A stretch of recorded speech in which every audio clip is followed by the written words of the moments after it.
Before we begin this episode, I would like to draw attention to my friend's GoFundMe. Please help out my friend Yuki Kitsune, who has been screwed over by the governments and also medical bills, so she can help pay rent. This would mean a lot to us if you helped out a fellow Fox. Thank you. The Foxes would appreciate it. Well, I'm back. Dan Auerbach can't keep us down forever. No, he cannot. Although my computer is still not working, I will get that to a repair person at some point. Yeah, he's just... Dan Auerbach really just doesn't want us to record. I can't believe he came to your house and personally gave you a fungal infection. Yeah, it's like who does that? Who does that? That is Dan Auerbach, apparently. It's like he wants me to become a clicker from The Last of Us. And no one should have to become anything from The Last of Us. Exactly. Oh, hi everybody. Welcome to the Fox and the Mage podcast. I'm the Fox. I'm the Mage. And I'm the crow / fox / moth / whatever I feel like being. It's a wild world out here. It's the other Fox. Yeah. Two foxes and a bat walk into a podcast. Yeah, Mageclick is really outnumbered this week. Yeah. But Mageclick's also a bat, so that's we're all animals here. Yeah. This is a furry podcast now, so says I. Yeah, even though I'm not a furry. Yeah. Well, I mean, I'm a mammal, so technically I'm a furry, but I don't have a choice in that. I guess I don't have a choice in it either. So yeah, I'll roll with it. Woo! Yeah. Yeah, it's been a while since we've done this, huh? It has been, but the hiatus is finally over. Yeah, like it's still technically. Sorry, you go. It still technically exists, but it's manageable to the point where I can actually wear headphones again. And so yeah, so we're back on. We're back to the podcast, and we finally have Crow with us again. And Hello. This time, woo, we are getting weird. Weird. Ooh. We're going to have a fun one on our first episode back. Yeah. Oh yeah, we did. This is definitely a collection of the albums of all time. Oh yeah, for if sure. I say so myself. Yeah. So yeah, I picked the weirdest album I know. I guess we kind of just went for general weirdness that we figured would yield something interesting to talk about. Mageclick sure picked the weirdest album. Yeah. Yeah, I mean, you can't beat that. That's like picking Michael Jordan in a pickup basketball game. It's like, well, you did it. Yeah, like we're not even arguing. Mageclick has the weirdest one here. Don't worry. Oh yeah. Specifically, I picked Bish Bosch by Scott Walker. I picked Aquamosh by Plastilina Mosh. And I picked Grand Opening and Closing by Sleepytime Gorilla Museum. Yep. So truly, we are in for a ride with this one, and so are you. Yeah. It's not just weird albums, it's different types of weird, and we'll get into them throughout the episode. Yep. You want to start with Aquamosh? Let's start with Aquamosh because it is the most normal out of these, for sure. Yeah, comparatively. Those are the shortest. Yeah, quite by a bit. By a bit, yeah. It's like 50 minutes or something, right? Yeah. Plus or minus. Yeah, so yeah, tell us about Aquamosh. Oh, you were going to do that. Okay, so, long story short, I'm Mexican. Shocker. I know, I've never mentioned that before. I never talk about it all the time. And this is an album from a band in the Avanzada Regia movement of the 90s Monterrey music scene. And basically what that meant was that a bunch of bands in Monterrey, which if you don't know anything about that city, it's just Mexico's Austin. Just pick, if you had Austin and you plucked it into like North Mexico, that's exactly what it is. And it has a lot of interesting music scenes coming from both Mexican influences and American music coming across the border.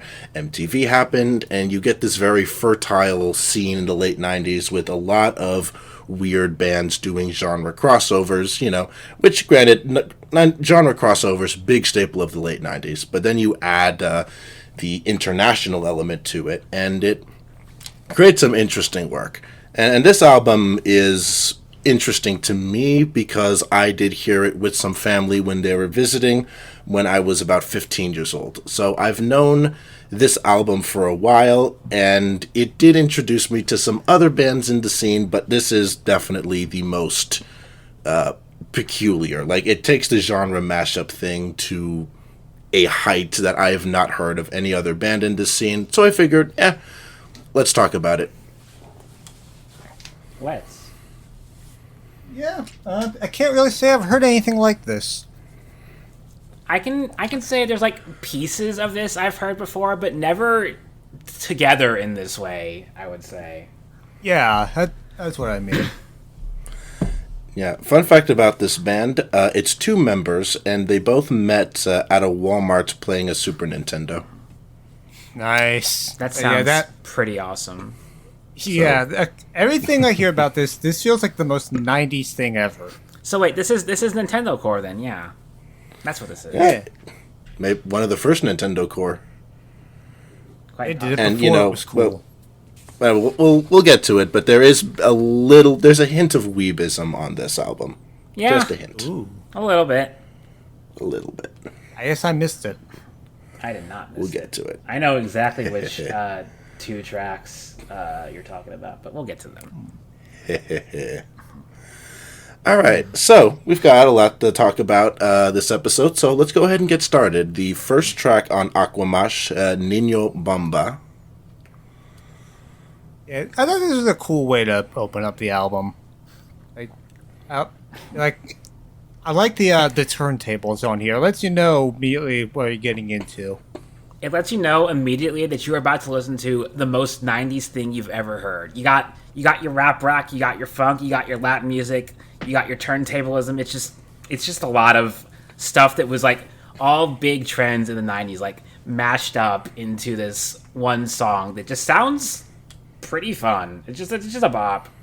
Yeah. I was not around for the 90s at all. I was born in 2000, but I love 90s stuff a lot. So this definitely hit me right. Oh, I'm and from it 93. is. You can go. Yeah, I'm from 96, so kind of in the middle here. I'm from 93, so I was like vaguely aware of most of these cultural events, not like rap rock, but like I lived through the Macarena, I will say. Ooh. So Yes, the Macarena, which that happened literally the year I was born. I think I sprung into existence because of it. So yeah, and one thing about Niño Bomba, I have, like I said, I've known of this song for literally half my life at this point, and I only just now realized that it's mostly in English. Though there are some thick accents on this track, but not thick accents on some other songs, which is interesting. But yeah, it is a hip-hop song with some, kind of Beck-isms. Not the only Beck comparison we'll make here. And it's about, hey, we're Plastilina Mosh. We're gonna take over those, not exactly take over, but we're gonna beat those forces in society of evil. We're gonna kick some ass. Niño Bomba al Presidente, Niño Bomba a la Nación. Remember, it's not a threat if it's in Spanish. No one in the White House can speak that language. Minecraft parody satire. It's okay. They don't know Spanish. They won't find out. They won't find out. That is Yeah. hilarious. Also, Niño the statute Bomba of limitations Presidente, has Niño Bomba the statute of limitations is passed anyway, so it's whatever.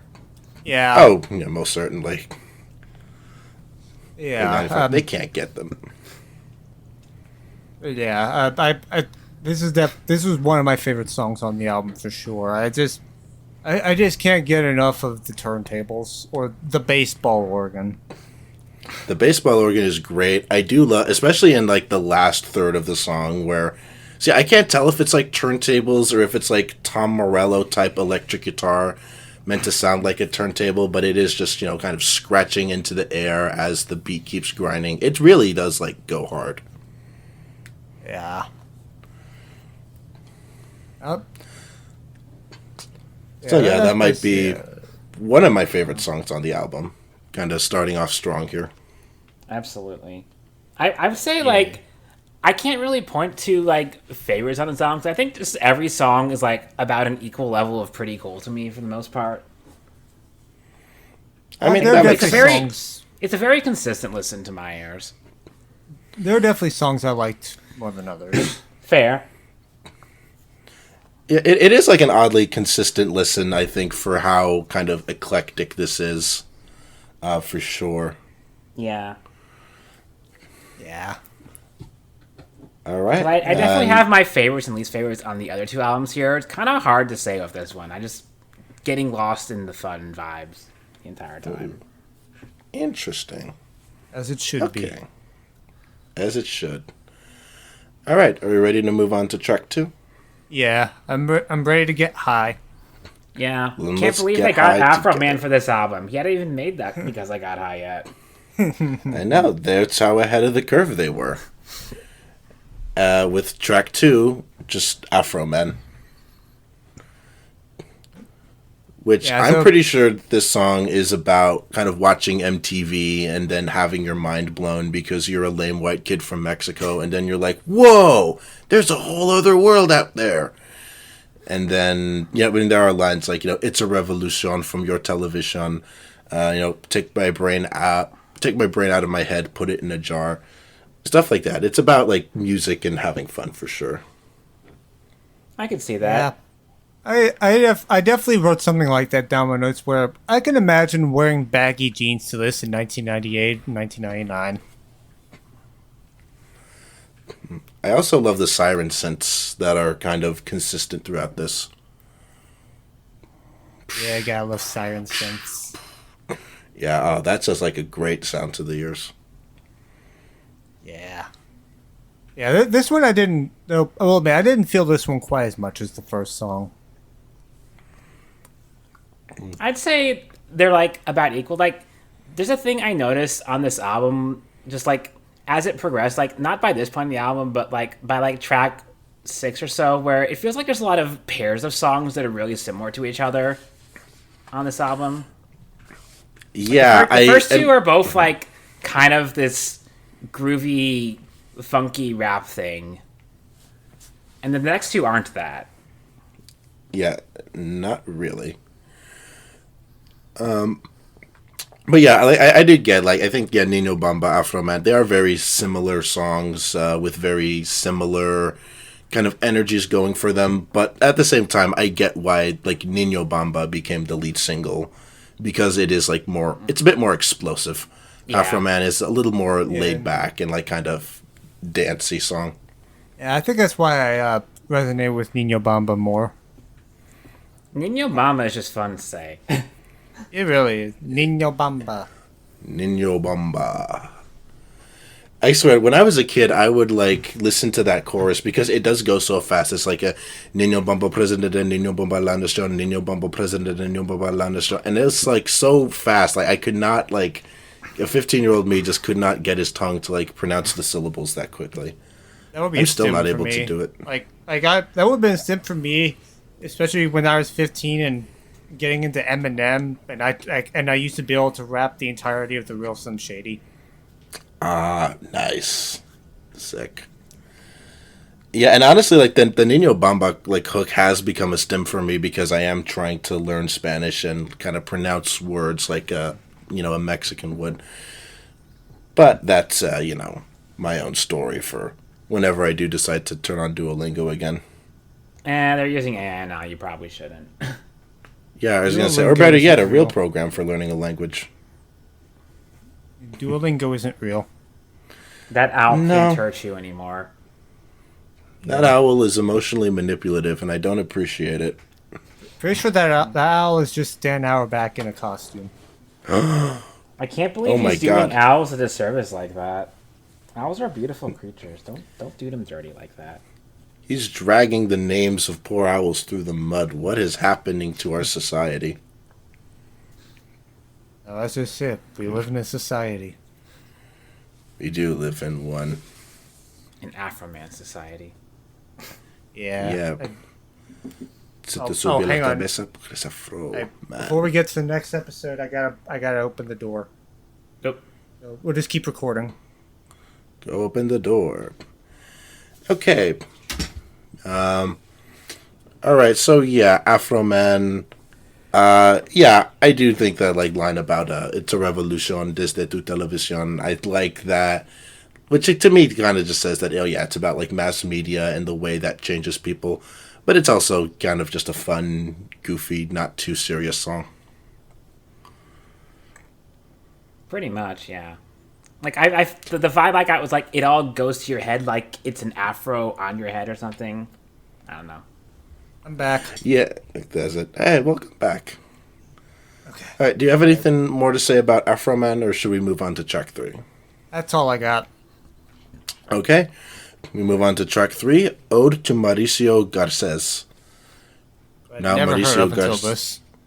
He is a Mexican actor / comedian who is, like Plastilina Mosh and my family, also Norteño.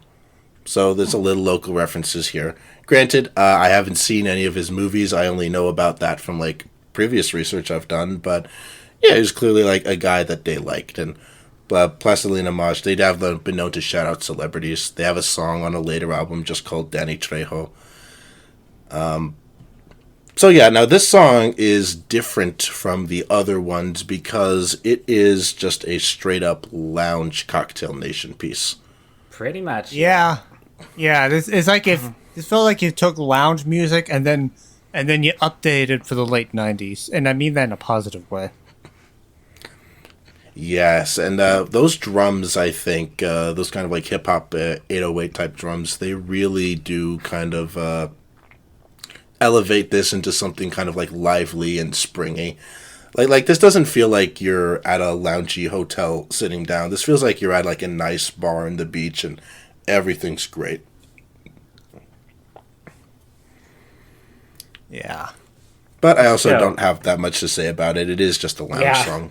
Yeah, like- Saying, like if you've heard a lounge song, you know what it sounds like. Just imagine it being a little more 90s. Yeah. Yeah, a little bit more up tempo. Yeah. A little up-tempo Not that- 90s not- lounge. Not that much, but a bit. Yeah, and if that sounds like something you'd like, you might like this song. Yeah. Speaking of up tempo, Banana's Bar is probably my favorite on the album. It's up there, like, if not just for that opening riff, that boom boom boom boom boom boom boom boom boom boom boom boom boom boom boom. Yeah, that is a sick riff. It does start pretty strong. This song, it's like, this one kind of deceives you because the first half is one of those like a 90s hip hop alternative thing, and then the latter half is just like in my opinion the world's most kick-ass piano solo. Yes, that piano is so awesome. Yeah, this one, I have probably the most conflicted thoughts on this one because on one hand, it does have that really cool like first half. It's like it's kind of in the same vein as the first two tracks, but it's also a lot scuzzier in sound. It has a lot more bite to it. And then, of course, the piano solo in the back half is just lovely. But maybe it's just me like picking up on this, but there's like this really annoying high-pitched tone in the first half of the song that like just rings in my ears wrong. I don't know what's up with that. Maybe I'm just the only one hearing that, but I definitely didn't notice it. Yeah, Fair. I can't say I've picked up on that, but it could be one of those things that as soon as I do notice it, I won't unnotice it. fair. Like it's Yeah. not that hard to tune out, and the song is definitely one of the better ones on the album, regardless. So. Yeah, I will admit, even though I do like the both parts, I feel like they're both about as cool, equally as cool. Like, it never really gets any cooler than where it begins, but like it's still pretty cool throughout. And I do remember like the first time, or like the very first time I heard this album, I was definitely more into the hip hop parts than the loungy parts. So it took me, I think like age did help me appreciate this song more, because there is a part of me that does like wish this was two separate songs, but I also think they are integrated pretty well, pretty creatively. And then, yeah, just like that is some good piano playing. But like, and yeah, like Crow, what you were saying about, I do love how like just scuzzy it is. It is very, a little grimy. And even lyrically, like I'm not sure, like, did any of y'all like try to translate the lyrics? I tried, but I didn't get that much out of them because language barrier, and also a lot of them are kind of just like bragging songs. Which Yeah, It basically. It struck me as a vibes-based album, anyway. It is a vibes-based album, and a lot of the lyrics are very braggadocio, and I think this one in particular is a little more sexually charged than we've seen so far.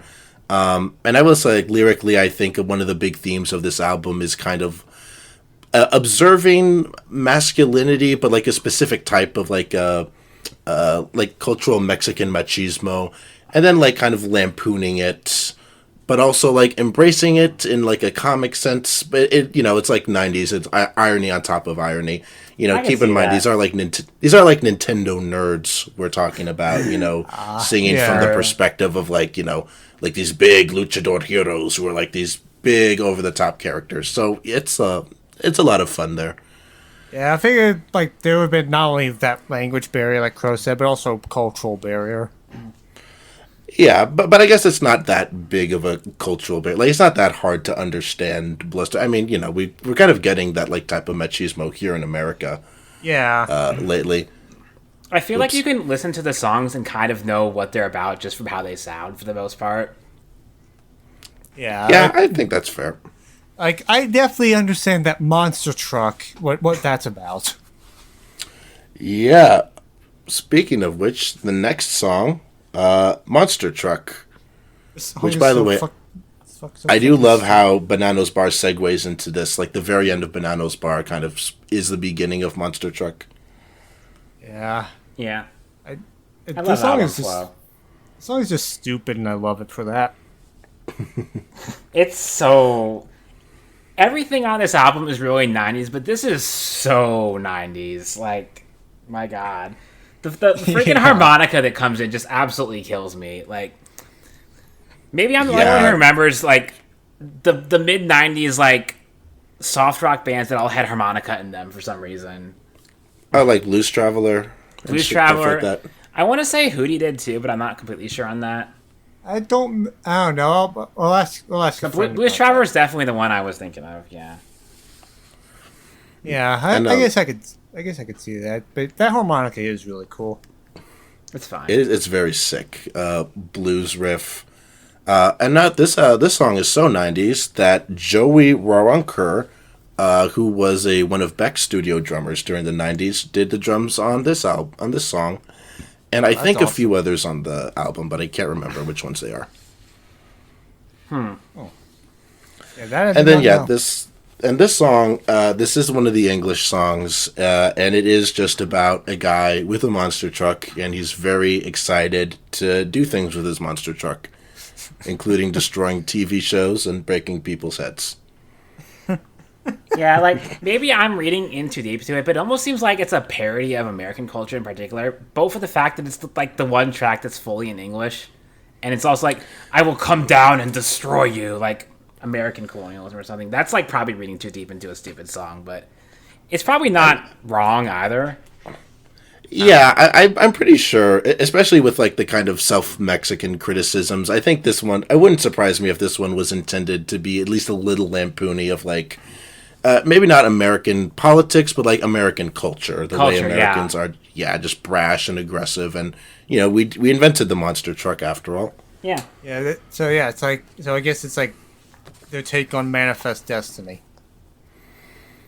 Kind of, and you know what? I think there might be something to this. Yeah, or it could just be about riding fucking trucks. Yeah, trucks. There could also be something to that too. Hell yeah, brother!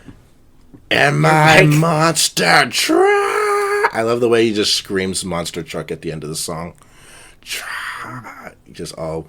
Also, I'm pretty sure I'm pretty sure I've heard this one in an episode of Daria at some point.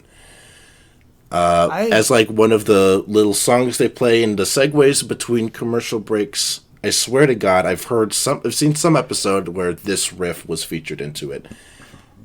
I gotta rewatch it. Actually, I need to actually properly watch the unedited series with all the original music.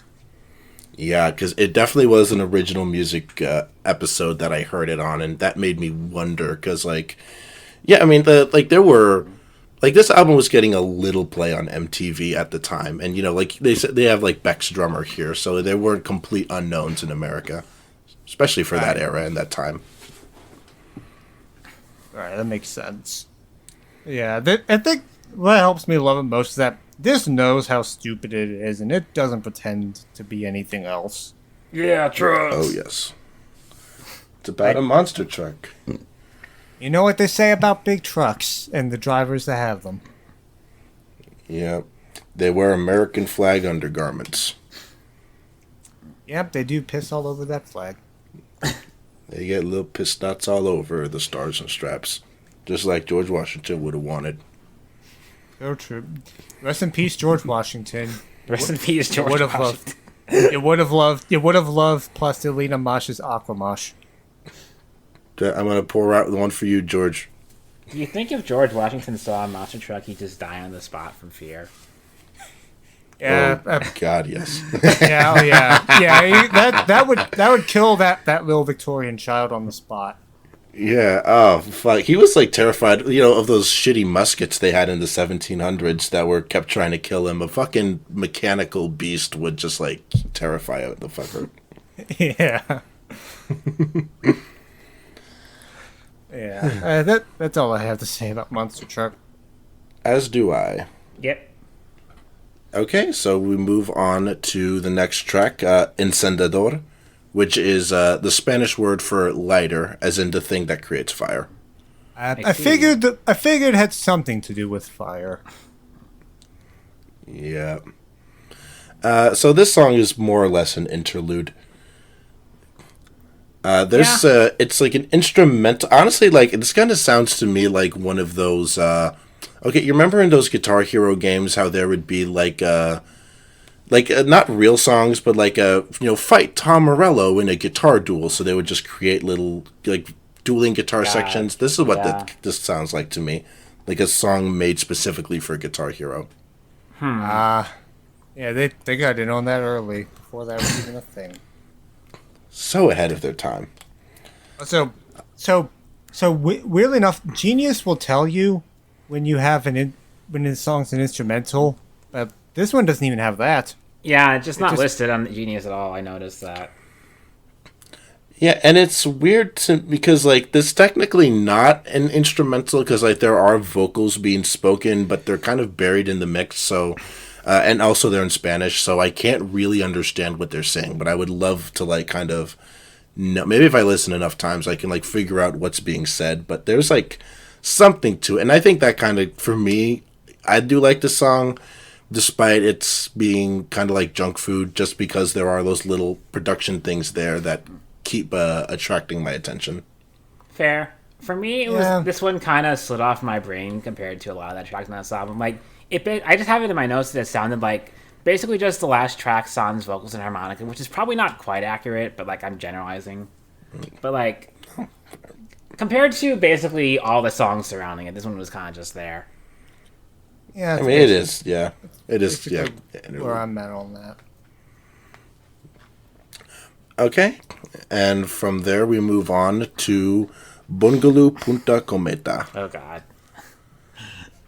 Yeah, where now? Okay, now people, we get a little crossover event here because we have featuring on this song Ruben Albarran, who is the lead singer of Café Tacuba.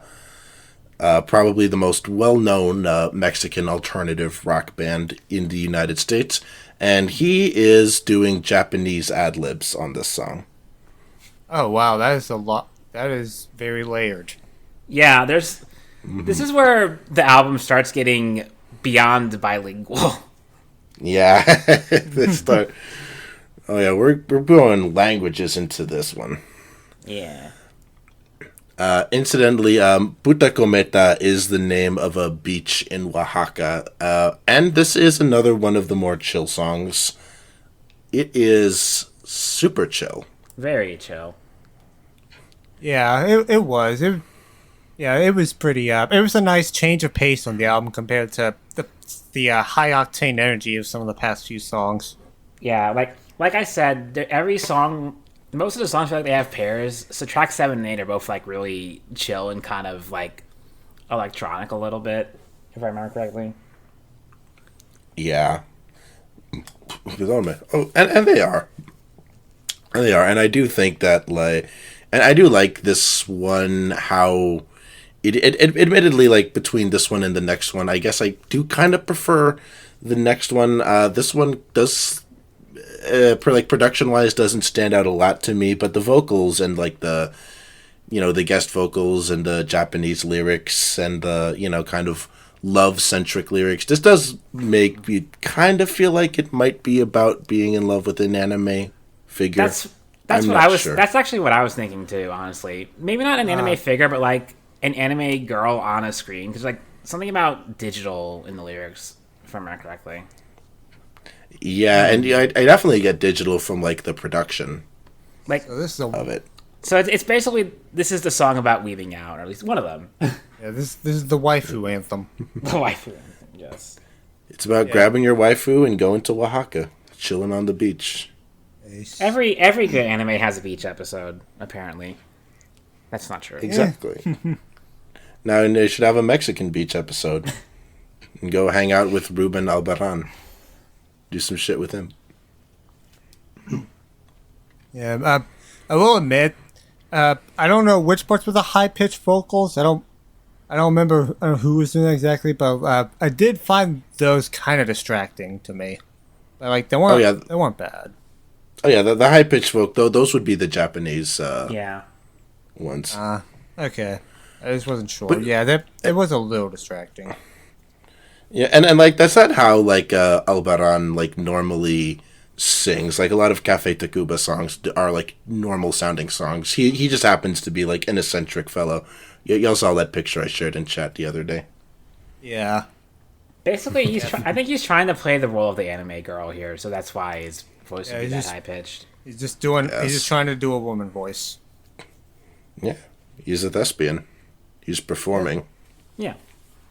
Yeah. Yeah, I still think it's an alright song. It's cool. I definitely appreciate its place in the album. As do I, even if I don't like it doesn't stand out too much production wise for me.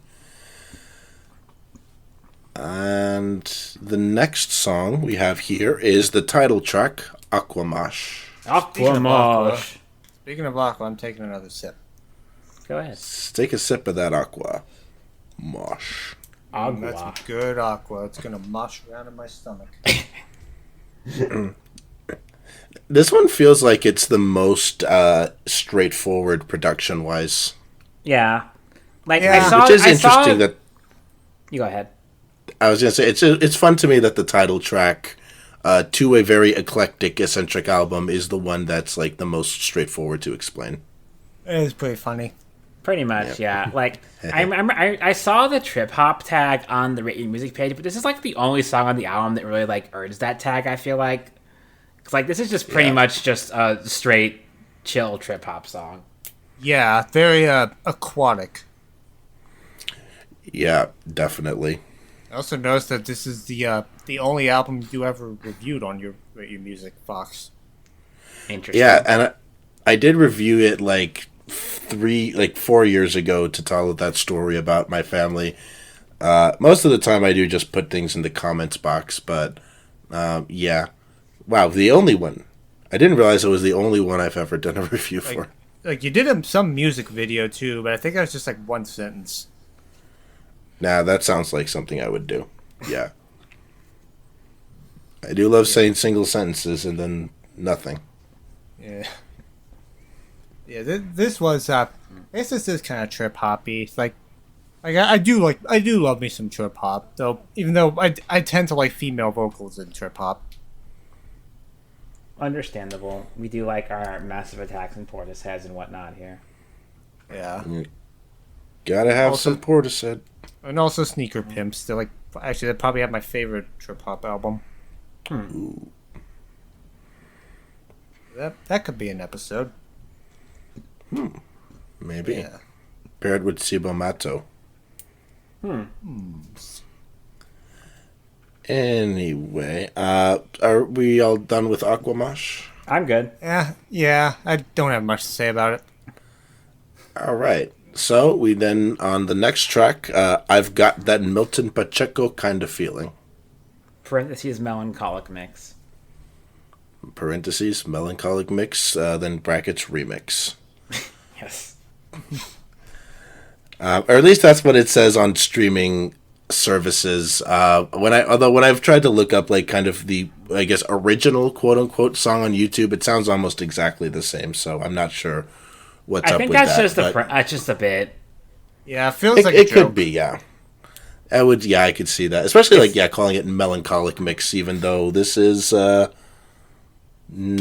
I wouldn't call it melancholic. It sounds No, quite nice. I wouldn't call it melancholic, but I would call it French.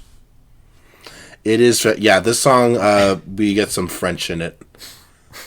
So this album has 4 languages in it that are like pretty frequently used. French derogatory. Yep. French complimentary. I like this one. Oh yeah, this one's pretty cool. It's definitely my favorite. It's like up to this point, this is my favorite part of this favorite song of this second half of the album. Yeah, this I'd is say so easily as my well. favorite of the more chill songs. I would on say it. so I as really well. do.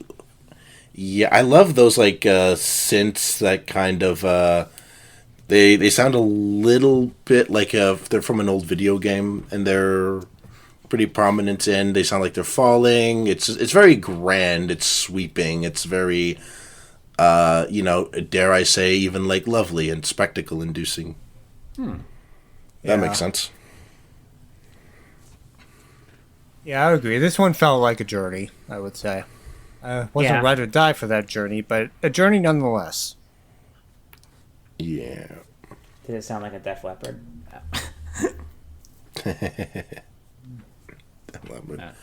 It sounded more like a Motley Crue. Fair. I'm sure this was a Motley Crue of producers, all right. Perhaps. Well, I think it was a lovely Cinderella story. Shout out Cinderella. Shout anyway. out princesses. Shout out Yeah. Enough's is Enough. Yeah, that band. Which I thought Strong Bad was making up, but he wasn't. Yeah, and then I course found not. and then I remembered they were real when I rewatched Beavis and Butthead. And Yeah. glam metal kind of. Yeah, that Glam metal bands are a decision. Yeah, Yeah, one thing I love about that show Peacemaker is that the soundtrack is entirely or almost entirely glam metal, and it is such a fascinating. Like, I admire anything that willing to look into a genre that I think most of us have all realized was a mistake. I'm still waiting for a show to do that with new metal, but that's probably that Devil May Cry show using Roland as the intro. I mean, maybe. Yeah, roll an intro. That is also a choice. Like Not a bad choice, but a choice. Imagine some of those animators would have been the kids that grew up watching the original AMVs. So Sick. Perchance. Anyway, should we move on to the next track? yep, time for porn. Sure. Time for Porn Shop. Man, I wonder what this one's about. Yep. Oh yeah, those Yep. porn shops don't exist anymore. Well, they No, moved but online. they did during the 90s. They moved online. It's fine. Yeah. So I guess OnlyFans is a different kind of porn shop, though. It's just now it has become they have what is the word? They've become we've seized the means of production. Is what happened. Porn has become socialist. The means of reproduction, yes. Yeah, the means of reproduction. Season them reproductive means. My love isn't real. It's plastic, made in Japan. So, we got 2 weeb songs. Yep. On this one. See, I wasn't Confirmed. sure about the other one being a weeb song until I heard this song, and I was like, okay, yeah, I was just right about the other one. Yeah. When you said like that, that's awesome. When you said like that, I was thinking of "Plastic Love" by Maria Takeuchi. I wonder if they knew that song, like before. Ooh, I like to think they would have, or if anybody in like 90s Mexico would have been known of Takeuchi, it would have been people like them. Yeah. Yeah, they could have been way ahead of the curve on that one. Oh, yes. Anyway, this track, I like it, but it is a little one note. Production-wise, it does have that kind of that same jerky industrial riff going for it. A little bit And then sleazy. the lyrics, it is very sleazy. Yeah, and you can tell that, well, like, it is maybe the sleaziest song on the album just because it's literally about pornography. Yeah. Yeah, I guess it's definitely one of those things where it's because it's not the late 90s anymore, and I've only known a world where you can just get all your porn online for free easily. It's not very shocking to me, and it doesn't really have that much going on outside of that shock factor. That's Yeah, fair. I'd say that's fair, and it's not really trying to. Just kind of seems like a character portrait of a scuzzy guy. Yeah. Yeah. The one thing I will say about the song, and like the other really sleazy song on this album, Banano's Bar, that this has like a really high pitched bleep it's like baked into the beat. I didn't find it as annoying on this song because it was more like it comes around like once every 4 measures or something. But I did notice that, and it did like irk me a little bit. I don't know why specifically just these 2 songs. Everything else had no problems like that. So And I do know that beep you're talking about. Yes, I definitely can picture it because it is like pretty prominently a part of the instrumental, which is kind of minimalist. There's a lot of open space in this song compared to Banano's Bar, which felt a little suffocated, at least in the first half. I guess I didn't notice it here either. I guess I'm just really sensitive to that kind of thing. I don't know. I wonder if it's like one of those age things where like you can't hear certain pitches if you're like certain age. Maybe. I'm too old. Oh no. I'm going to check in, 3 years to see what kind of pitches I can hear on this album. I'm pretty good to my ears, so I can't imagine I'm losing my hearing that much. But well, who knows? No, I mean, it is also like, I don't know, like there's like some kind of production thing, and I'm sure I just didn't notice it. Maybe the fungus stopped me. Ooh. Yeah. Benevolent fungus? What So, were we to say? I just didn't notice it. Everyone say thank you, Toad, for saving Mageclick's ears. Yeah, Thank you, Toad. Thank you, Toad. Thank you, Toad. Now get out of my ears. Get out the freaking Okay. Yeah. All right, should we move on to the penultimate track on the album, Savage Sucker Boy? Oh yeah, here we go. Featuring Pocahontas Freaky Groove. Quotations. Another song with Joey Waronker, the bad guy, on it. And Nice. this one starts with some pretty fun blown out drums. Hell yeah. I have it down in my notes. This song is like every element of this album entering its final form all at once, except the jazz. But like, this one's a lot. Yeah, there Yeah. it is. This is like, I wrote down, this feels like that I'm in the middle of a crazed drug trip, and I'm being told to push through it by someone who's having an even worse trip. Yeah. Oh, it's very maximalist. It's very loud. There's a lot of screaming in it. When I was looking up this song on Genius, there was like a contributor was describing the song as kind of like much like the rest of the album, a portrait of a ridiculous character. But they used the metaphor of like an ostrich is as dangerous as it is stupid. And I think, yeah, that is like a great metaphor for a lot of songs on this album, especially True. this one. Monster Truck too. Yeah. Monster Truck Yeah. 2.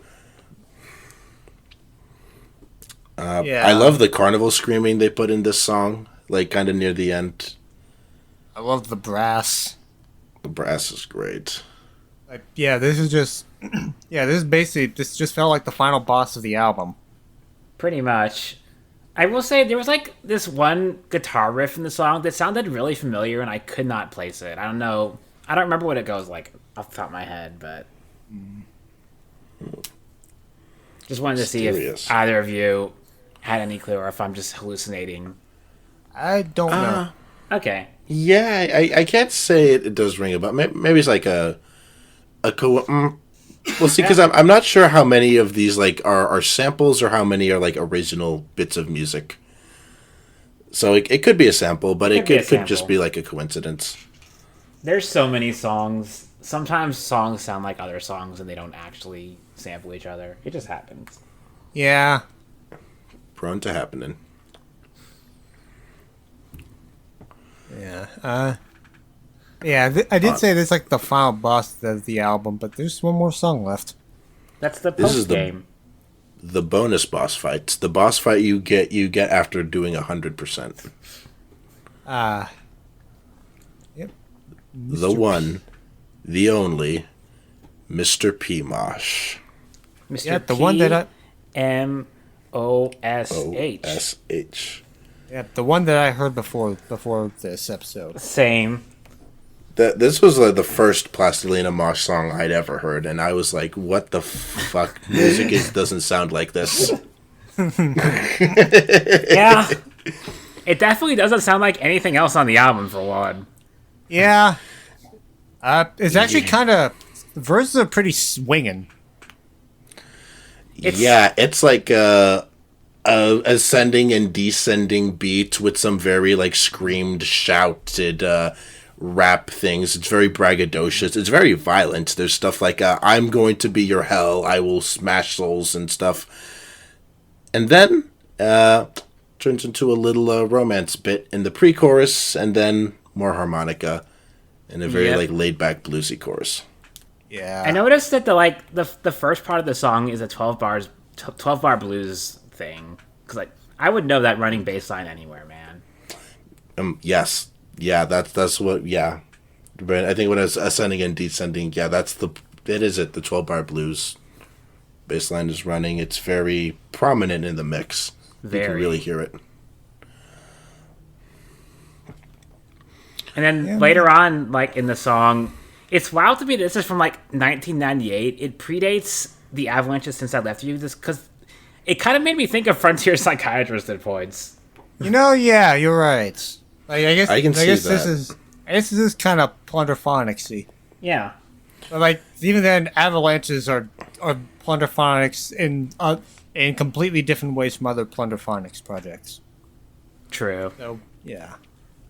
Yeah, like they do turn Frontier Psychiatrist into like a cohesive piece of music, whereas this song, it just feels like they wanted to do the most bonkers thing that they could get away with. And from what I can tell, this was actually like kind of a minor hit, like a pop hit in Mexico and a minor alternative hit in this country.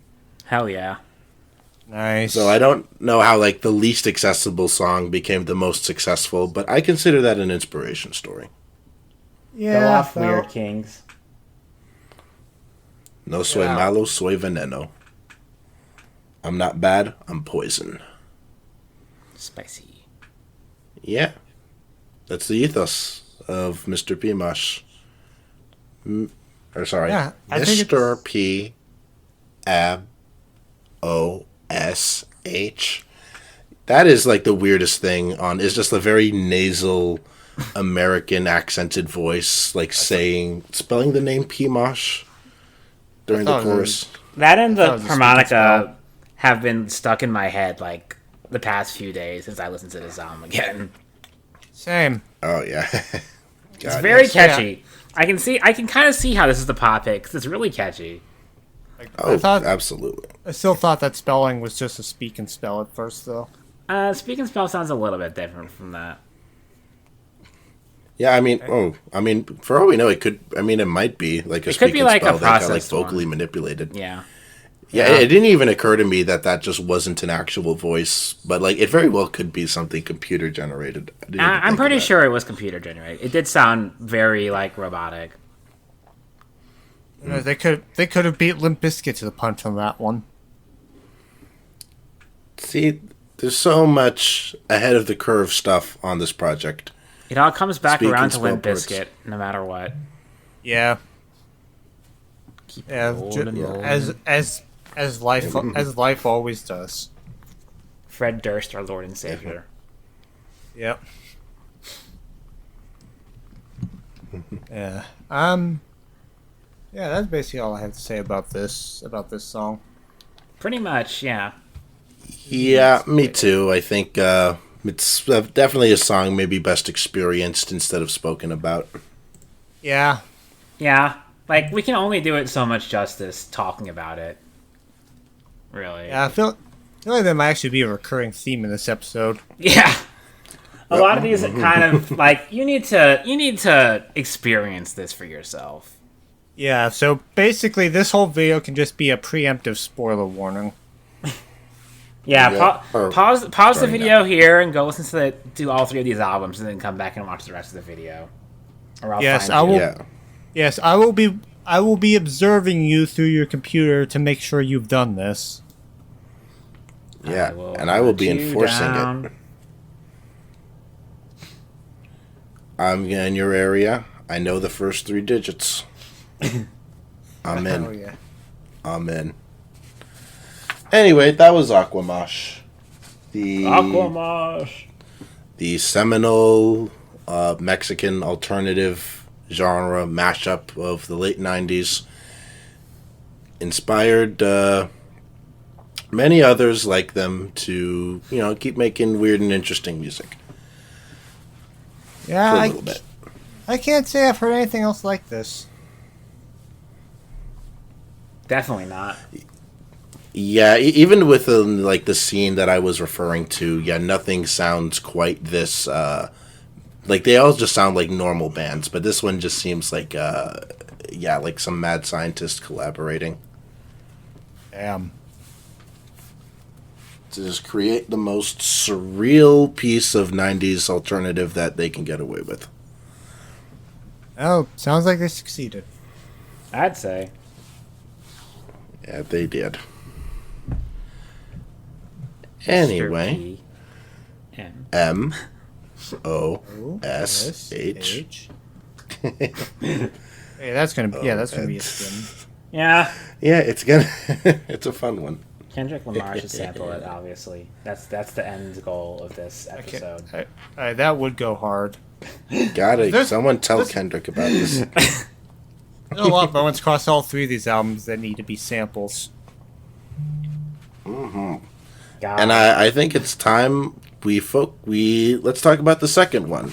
Get some sample material there. Sure. Which one are we doing next? Sleepytime Gorilla Museum. Sleepytime, Okay, yeah. so grand opening and closing by Sleepytime Gorilla Museum. Yes. Grand opening and closing. It's Crows. Yes. So these guys are a band I've known about for like a decade, but only really started getting into like a year or 2 ago. And before this episode, I had basically never heard this specific album. So I'm like, this is kind of new to me too. But I knew their second album is probably their most popular, and they randomly put out another album for like the first time in over 15 years last year, and that one was pretty good too. But Oh yeah, doesn't that album apparently they covered This Heat? they did, yes. Ooh, they covered- SQPR, Yeah. one of those. Yeah, it's SBQR. sick. Which of course So that's- this band would listen to This Heat. That's the kind of band we're talking about here, yes. They're like, I see it and I respect it. Oh, granted, SBQR is probably one of the most normal sounding songs on Deceit, but nothing on that album sounds normal at all. it's probably one of the most normal sounding songs on their albums too. So That makes sense. Valid. but yeah, like they're just a weird kind of avant-garde metal band? Question mark. There are a lot of things. You can never escape avant-garde metal. You can never escape avant-garde metal because I'm the one who listens to all of it, and every time I'm on this podcast, there'll be an avant-garde metal album. Yes. Hell yeah. So, like, very nice. Someone's got to do it. I know the band is like everyone who knows the band knows the band says they're best as a live band because they've got like a whole bunch of when they perform the albums live, they get to all sorts of wacky antics on stage. Like I was reading into it, they do like puppet shows, they have pseudo scientific scholarly presentations. It's all sorts of just they're about like the image as much as they are about the music, the presentation as much as they are the music.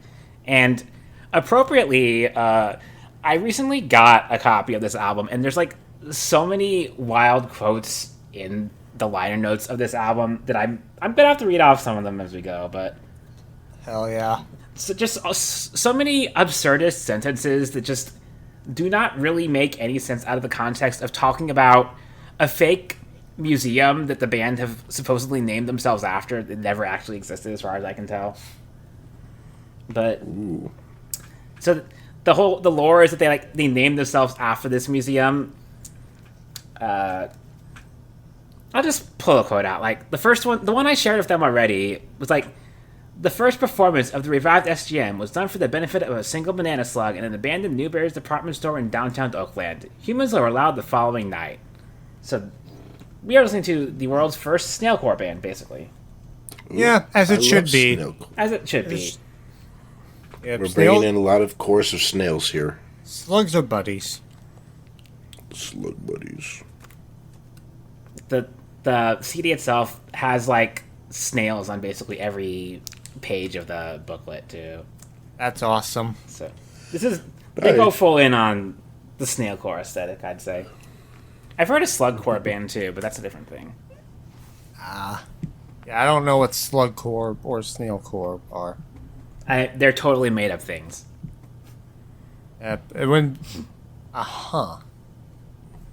Anyways, we should probably get to the album.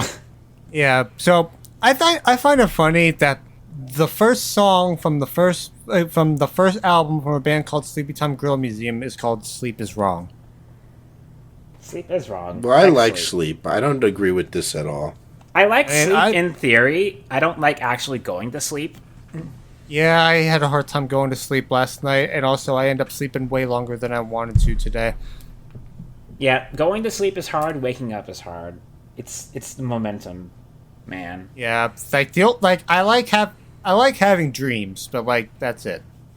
You love Dreams I will by admit. Fleetwood Mac, like everyone on Spotify, everyone on TikTok. Yes, I am a TikTok user, so true. So true. Although, if you can dream about the song "Dreams" by Fleetwood Mac, then that's just being real productive. I've had real songs in my dreams before, and also fake songs by real artists. Ooh, nice. Like, yeah. Watermelon Sugar cover by Swans. Yes. Now, watermelon sugar. Just 20 minutes of the same riff. Thank you, Swans. Yeah. I guess this song kind of paints how it feels to what you said, the feeling of going to sleep, where it just feels wrong. Like it just feels like something to rebel against. Like it actually kind of reminded me of the theme of Arcade Fire's Rebellion Lies before that was even a thing. I can see that, and I do kind of know one theme I get from this song is that there is a bit of there's lines like, when I grow up, I'm never gonna sleep. When I grow up, I'm never gonna cry. I'm never gonna die. Like, it just seems like it's about kind of youthful arrogance. Yeah. Is one of the themes I get from the song. I would definitely say it's kind of childish on purpose, basically. Yeah. Like, this song would probably work as a rebellion against sleep. It's probably a good sleep deterrent. Yeah, it hits you pretty much immediately. Yeah. They do not waste any time letting you know that they are going to be in your face with these really chunky riffs and these really kind of atonal melodies that are really catchy despite that. Yeah, it's like, yeah, it's definitely something to behold. And I also really appreciate the 5/4 at the end. They love their weird time signatures, man. Yeah, Prog fans love that. Yeah, mhm. Some of these I That's could real just nice. not place. But, Some like, of them- I Sometimes it's fun to just get lost in the flow. yeah, I didn't even notice. I know I'm getting ahead of myself, actually. Go ahead. It's for a later song. I bring Okay. it there. I'll just say, All right. yeah, it's just for a later song. All right. I will point out one more thing. I like the little fake outs on this song at the end. Yeah, it's very funny. That is a nice little fake out. That I will admit. Like, Like when you they thought do you were that. asleep? Just kidding. Yeah. Hate it when that happens. Gorilla jump scare. That's not a jump scare at all. They can probably jump and scare you. True. Yeah, music can scare you.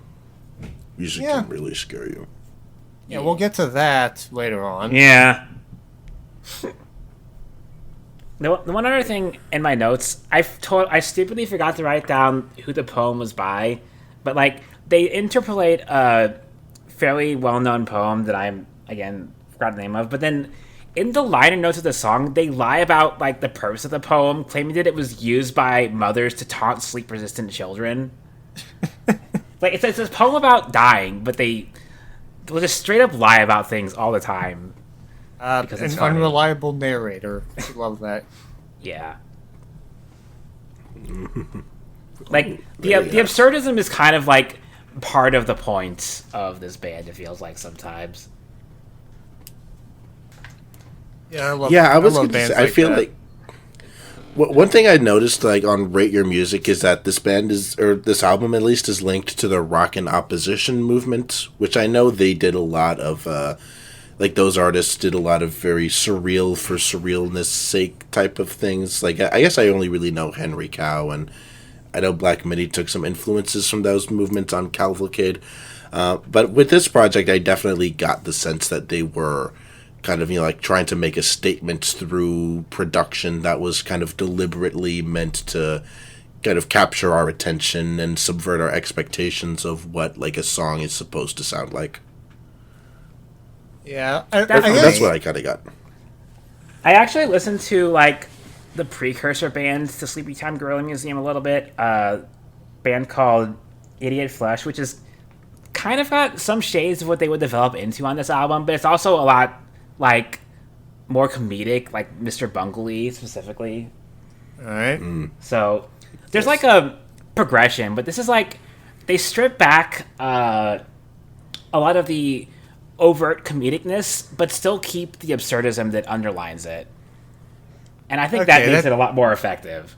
That Right. yeah, it's like I think that's kind of what helps me digest this, and when prog metal tends to be hit or miss for me, is that this band clearly does not take themselves too seriously. They don't take themselves too seriously, but Right. you could also, it's not like overtly we are a joke. It's that like, look at how Yeah. silly this all is if you take a step back. Exactly. It's like that. Like I feel, and also they're catchy. That helps too. Yeah. Like, again, I keep bringing up the liner notes because, like, they just write sentences in there. Like, I'm going to pull another one. The 1974 edition of the Guinness Book of World Records included the brief entry on the SGM as the world's most closed public institution, stating that in 34 years of operation, it had only opened its doors for a total of 47 days, rarely more than 1 or 2 days at a time. The subsequent edition omitted the entry on the grounds that we have removed it not because of its novelty status, but because our research suggested that the SGM was not, in fact, a museum or a public institution of any kind. They're just playing jokes on themselves, this liner notes. It's so good. Yeah, that I do love that. I gotta take a look at that at some point. I'd have to probably scan it. There's probably copies online, but Yeah, I'm sure there are. it took me like an hour to read through everything in here because there's so much. Ooh, Yeah, I they love. really I went love, in depth. I love stuff like they're like that. this whole album is the whole like physical copy is like an exercise in like self world building where there isn't actually an actual thing beyond the fact that they are a weird band, but the presentation just makes it a lot more interesting. Yeah, I like. That's why I like CDs. I like looking at the the booklets, seeing what all. I got a people copy said, of. I got a copy of their third album as well, but it has like no booklet and no liner notes in it. It's kind of underwhelming in comparison. Like, I don't know, man. What happened between the like 6 years? I don't know. Their second album has that kind of goofy stuff too, though. I don't have a copy of their fourth album because I couldn't find one. Which, considering they released it 17 years after the previous one, fair. Yeah. CDs are not as popular anymore. It's really unfortunate.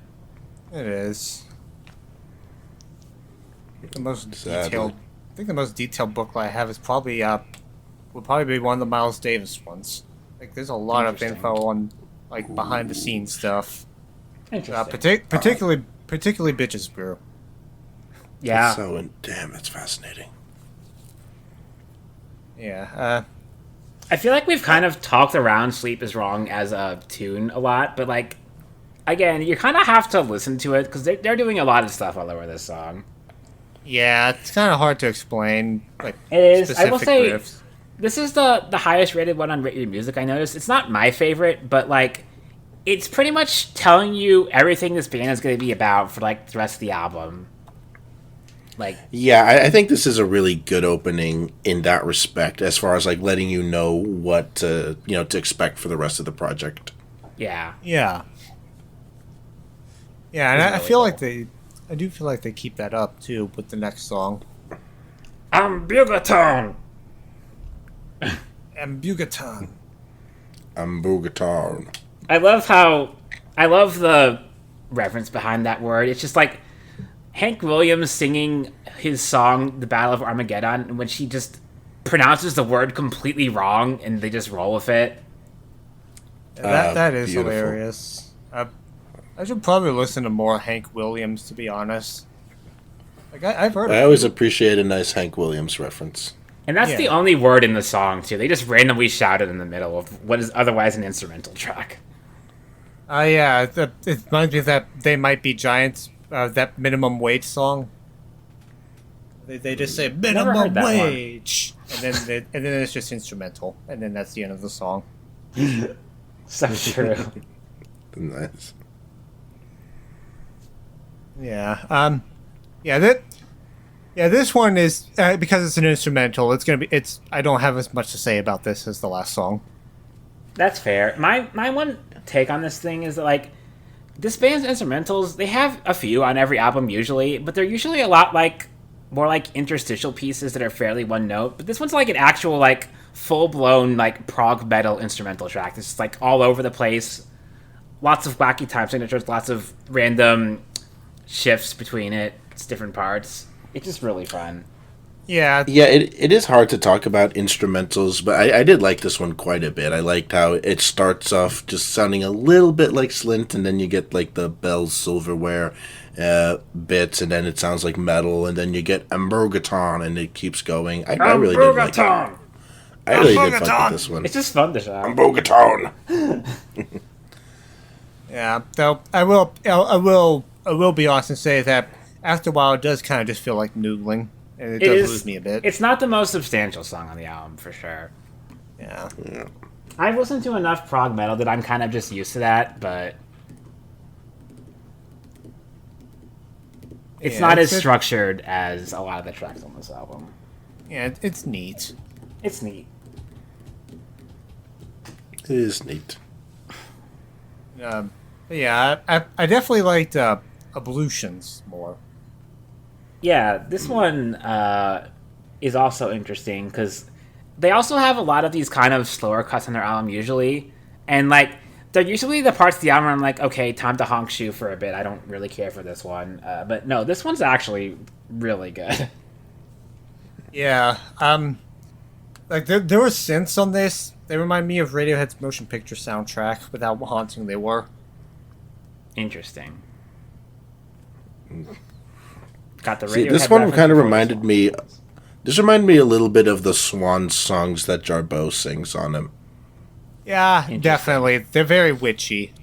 Jarboe's a very witchy singer, especially on her solo stuff. Witchy is a great way to put it, yes. I know Genius. There was a comment on Genius comparing her to Julia Holter. I don't think I really agree with that, though. I don't agree with that either. No. I have no clue what that person's on. That is, I have listened to one other woman who sounds vaguely like this before, and I'm making that comparison because it's the only comparison I know. It's a true Boss Baby moment. This is a Boss Baby song. Yes. Yeah. I'm sure the people at DreamWorks would love this. Yep. I'm sure the kids watching would love it. Yeah. Put this song in Boss Baby 3, goddammit. Yeah, this one's just really spooky, but like really cool. Like, I love that whispery counting bit where the song is like slowly speeding up as it's counting. That's so effective. Yeah, that is really cool. And so are the chimes once they kick in. Yeah. Every song needs chimes. Is that a glockenspiel at some point? I'm not sure exactly, because like with this band in particular, it's hard to say what an instrument is, because I know they handmade some of their instruments, but not all of them, I don't think. Oh, that's awesome.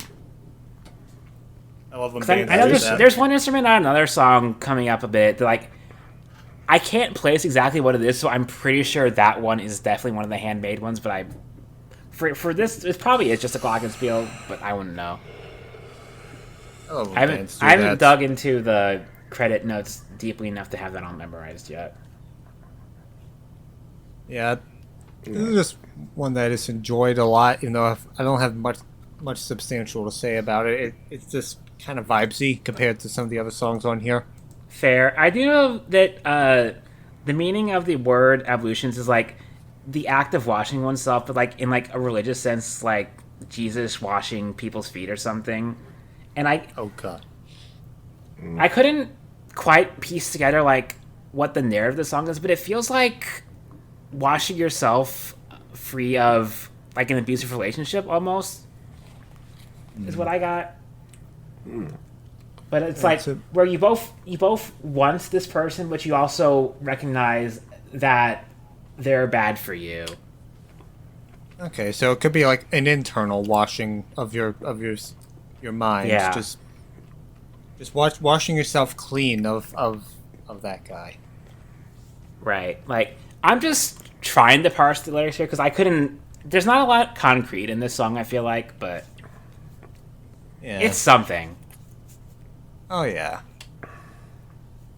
Speaking of something. Speaking of something. Some things. The next song. 1997. Tonight we're gonna party like it's.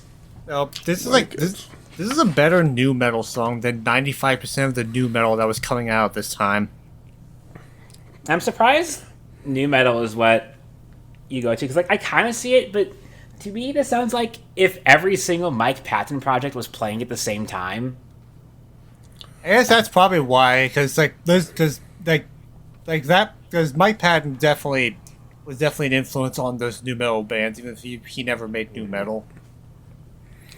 Probably. Yeah, I got kind of like a new metal meets southern rock energy from this. Interesting. Like I guess or maybe southern metal would be a better way to put it. Some of those like really kicking, forward driving stuff. And yeah, this song came out 4 years after 1997, so I guess maybe that's why it does sound good, because they did have a little bit of hindsight to, kind of go back and make a song that sounds 4 years old. Yeah. I did also hear, like, I didn't make this comparison myself, but I did hear comparisons to Rob Zombie, which is probably the most accurate comparison now that I think about it, but I've never listened to Rob Zombie, so I wouldn't know. What? Wow. I'm vaguely familiar, so like I can hear where that comes from, but I also wouldn't be able to say for certain. I It's don't know, that also was just never if my we're scene. So. if we're making arbitrary comparisons that would only make sense in the context of this episode, this is this album's monster truck. Yeah, Yes, that's certainly. pretty true. Yeah. It's just really goofy, really braggadocious. Yeah. I also like Fun. there's like one specific guitar tone towards the end, but that they just hammer in. Like that one feels like an anti-riff. Like that feels like that's a Swan's move right there. The really polyrhythmic breakdown in the middle. Yeah, I love that part. Yeah, like that. Yeah. that, I know that's a- exactly what you're talking about. Yeah, Yeah, like, that is a Swan's move right there. take a shot. Oh yeah. So yeah, I do like that. I am gonna take a shot of water. Sure. Shots. It's also kind of weird, I guess, that this is probably like the band's goofiest song, and it's also apparently a tribute song to someone they knew. Like in the booklet, Yes, after the song, it says "in memory of Sean." And apparently, I did a little bit digging around.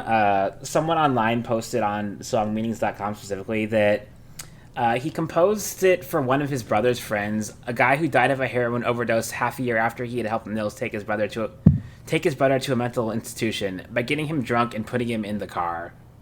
And I kind of feel like this song is about that last thing specifically. Yeah, I that can would see, make yeah. sense, because I thought some of the guitars did sound like ambulance sirens. Interesting. Oh, I don't think I made that connection myself, but if I heard it again, I would probably hear it. Actually, Yeah, I I'm know gonna what you're have to talking go about. back and listen for The like tritone guitar thing that happens a few times. I know what you're talking about. Yeah. Yeah. Oh, also, I love that they shout out the New York Dolls. We love New York Dolls. Very nice. Yeah, if you've never listened to this band before, this is probably like the single of the album. I would say the most accessible song because it's just like a groovy butt metal song. Basically, it's a little bit Yeah. perked up. Yeah, it does feel definitely feels different from the rest of the album. Absolutely. Like I think one thing about this album that I really like is just how different most of the songs are from each other. Like I don't really see myself confusing any song on this album for any other song on this album, which I can't say about their other albums. Oh yeah, that's also. I think that's also why I got attached to this quite a bit. It's like that. Like that, I feel like that is another problem I have with a lot of prog metal albums. That Yeah. everything blends in after a while. They're like even with the best albums. Yeah, that's definitely the case with a lot of weirder metal bands. Who are like, hey, we're LOL so wacky, but all our songs are wacky in the same way. Yeah, and I guess they also tend to be long albums. This one's like about just under an hour. Which Just is- under an is hour, still- yeah. Which is still pretty short for prog metal. Pretty Yeah, much. So yeah, this is so it's a nice buffet of snacks. Of musical snacks. Yep. Yummy. Yeah, that's all I have to say about this song. I think we've talked this Yeah. one enough, yeah. And we're gonna Yes, have I. gonna have much to say about the next song, the miniature, because it sure is, huh? It's Yeah. miniature. I basically just see this as like an intermission jingle on the album, and basically that much else.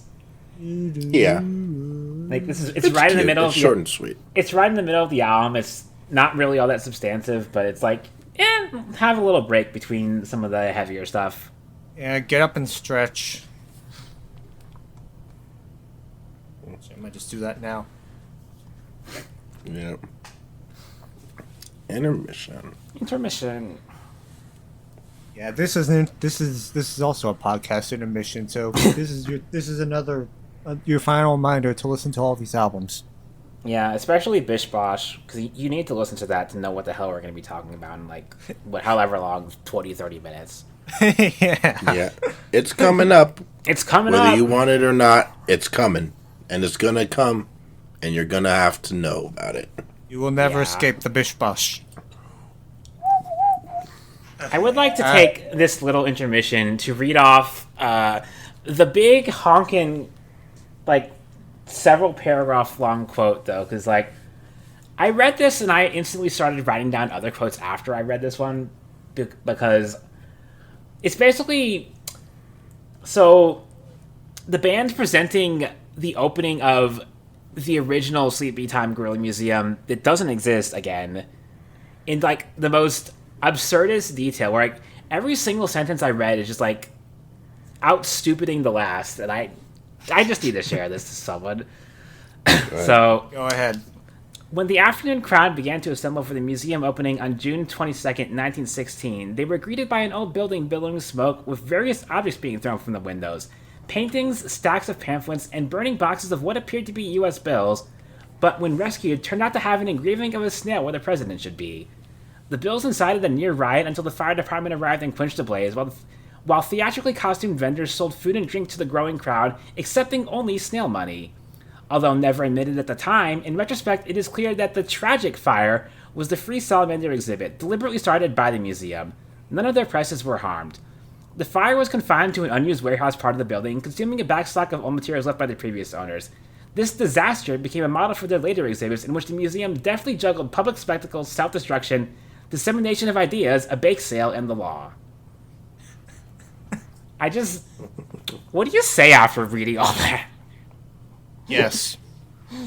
I love this band's aesthetic. Yeah, that is that is the sense of humor I'd live for. I want some snail money now, also. Yeah, give me some of that snail money. Give me some of that snail money. Give me some snail money. Snail money. Snunny. Snunny. Give me some of that. Snunny sounds like a slur. Oh yeah, give me some of that Snunny. snunny, baby. Give me give me some of that snunny. It sounds like a sexual euphemism they would use on Tumblr. Yeah. Not even TikTok, Tumblr. Tumblr. Yes. Yeah, that would be that would be a Tumblr thing. Oh my god. All right, powerless. I'm Powerless. Okay, powerless. I love this song Powerless. so much. This is my favorite on the album. I will say, just straight up. yeah. This was one of my least favorites. Interesting. We are different people. Kind of in the middle. Yeah, I'm kind of in the middle on this. Oh, I still like it. I just didn't love it. Fair. It's one of the more straightforward songs, honestly. The best way I could describe it is like ponderous. Like it starts off kind of chill by this album standards, but it just builds and builds the whole time until by the end it's like really unhinged in a really satisfying way, but without ever like losing that stable foundation too. Like, Yeah, I guess it's because I'm like a post rock junkie. I've heard so many songs that build up. This one didn't land the mark for me towards the end as much as I would have liked in a song like this. that's fair. Well, I'm not a giant post-rock nerd, so admittedly, I think the effects of this one did still kind of fit for me. I kind of like, I put in my notes, this song sounds a little like it's moving backwards. I don't quite remember exactly what made me say that, but I felt it at the time.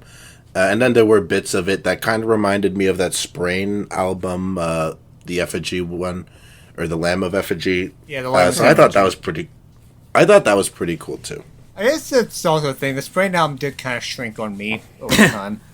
I guess because Interesting. it just became apparent to me that it was just Swan's worship, and I could just listen to Swans. Everything is Swan's worship if Michael Gira makes every album. True. Yeah. It's like Swan's worship with a bit of post-hardcore. Yeah. And also The last post-hardcore song- songs were probably my favorite, so. And also the last song's a bit of Scott Walker Bish Bosch. I could see it. Yeah. Yeah, admittedly, yeah, with that Sprain album, it really was a case of, okay, they're wearing their influences on their sleeve a bit, but the next one is going to be so great. And then they broke up. Yeah. The fuckers broke up. At least we got Sheerling. I feel like Sheerling was like the next evolution. Yeah. Yeah. I will say about this song in particular, though, like, I love that guitar slash bass slash I don't know tone at like that comes in a few times, especially towards the end, playing that really wonky riff. That is like my favorite thing on this entire album. It's so unhinged, but like so delightful. And the whole the like out of tune voices singing at the end too, the la la la bits or whatever. It all just comes together so satisfyingly in like a kind of weird but cool way. That's fair. I also, yeah, I'm with you. I also want to say that it's like this seemed like a song that was about the feeling of childhood. About at first I thought it was just going to be about glamorizing wanting to go back to it, which I'm glad it ended up not being that because I don't like songs that talk about wanting to go back to childhood. Yeah, that's annoying. Yeah, this one went a different direction. I didn't get a sense of childhood from this one, but like just general powerlessness. Like yeah, that's where it went. That's the direction it went in. The feeling of wanting someone else to be in control, basically. Yeah, which I think is like kind of an underlying current of fascism if you think about it in a weird, twisted way. But yeah. Interesting. Like I just felt that I thought it was just gonna be about childhood, but no, it's just about the feelings you had when you were a kid, the feelings of whimsy and wonder. Yeah, like to me, it's about like I love the whimsy and wonder, but also like the fact that you didn't have to do stuff yourself necessarily. Yeah, you could get someone else to do it for you. And, like, pushing that responsibility off on someone else, and that someone else may not have the best intentions. Yeah. Yeah, so, yeah, it's very, very bleak. Yeah. Yeah, it's true to the title. Yeah. I told y'all it was like Sprain. True. I only listened to that Sprain album once in full, so I can't actually comment that well on that, but I believe it. Yeah. Yeah. Shearling should be an episode. One day. There's so many albums. Yeah, maybe that could be like the episode where we talk about an hour-long song. Yeah. There you go. Pair that up with Dope Smoker. Shit. I mean, damn. We should write this down. But yeah, that's all I have to opine on about Powerless. Yeah, I'm pretty good on this one. Yeah. The Stain I liked a little more. The Stain is also really, really good. Yeah, the Stain. Ooh, this might be my favorite non-1997 song here. Yeah, Stain was. The Stain seemed to be the most direct song in terms of message. If it's message. Yeah, like it's pretty blunt about what this is about, I think. Gardening. It's like gardening, yes. Yep. I gardening. No, he's in the dark soil like, with his bare ass hands. Right, like the implications I think there is that there's like a line about oil near the end, I think. So I'm getting the implication is like about how the Western world and especially like America, but like just definitely not just America, but like they're an American band, so that they're usually working from that framework. Are just like destroy the environment of other countries in an attempt to get what they want, like oil, especially. And wow, like, we love destroying the Middle Eastern for oil. So. And this came out right before the Iraq War. Right. Damn. and it's also how at the end the guy who did freaking nothing to till his own garden is proclaiming his superiority while making fun of the guy who was like pouring his blood, sweat, and tears into his garden, and his garden didn't grow anything because he destroyed that guy's soil. In the note, I accidentally wrote "screw communism" when I meant to say "screw capitalism." I saw that. I was wondering if that was a typo. I thought that was sarcastic. Yeah, that was just a typo. I do like that this song plays with different perspectives from the verses. Yeah. Like it's also probably the scariest sounding song on the album, in my opinion.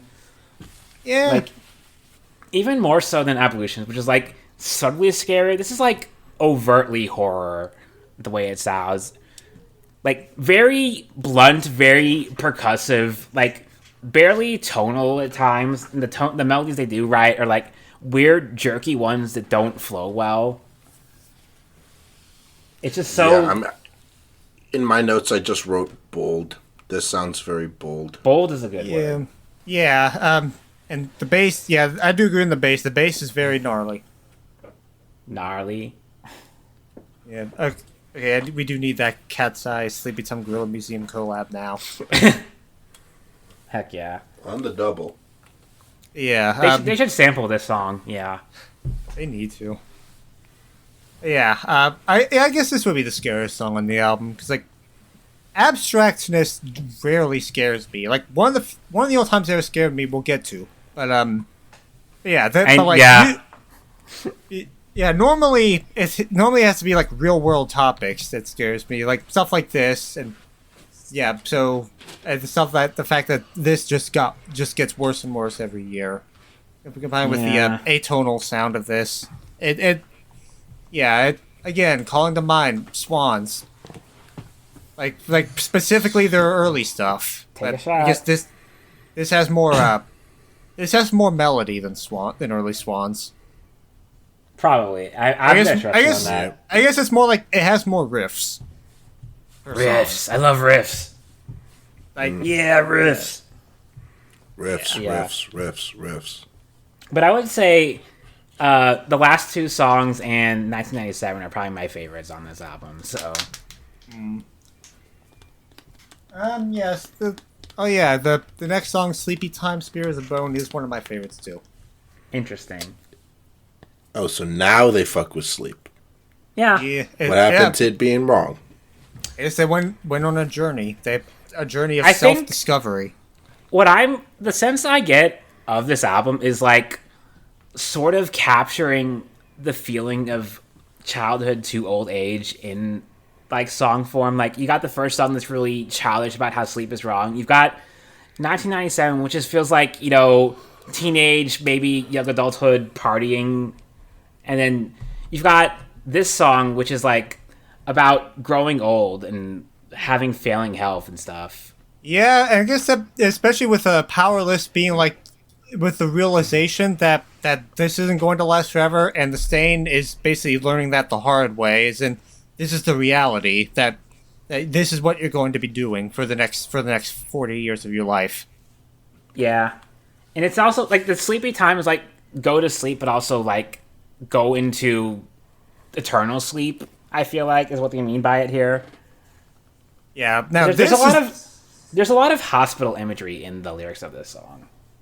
Like the colors they list out are like based on like hospital floor lines, is what they said. Yeah, I've read that. Now, this is the build-up that I liked on this album. Interesting. This is the build-up that I loved. Like the way this goes. This one just especially when it gets towards the end where they're trying to sleep is a bone is a tree. That kid is really clever. Yeah, like I like that. Yeah, like it picks up both in volume and tempo as it goes, basically the entire way through, which I understand that's really appealing. Yeah. Yeah. Whereas Powerless didn't really change tempo the entire time through. This one does like get faster and faster slowly. Yeah, exactly. It's a true it's a proper crescendo. It is a nice one. I have no clue what Spirit is a Bone has to do with anything. That's like the motto of phrenologists, pseudoscience about reading bones and whatever. But yeah, I guess it kind of plays into the general theme of health, but it feels a little out of pocket compared to like the core thesis of the song. Yeah, I never picked up on the phrenology. I didn't know that until I looked it up. I'm sure there's some explanation somewhere in like the end notes of the liner notes of the thing, or maybe that's another mystery that you can crack. The last mystery to crack of this album. Why are those words there?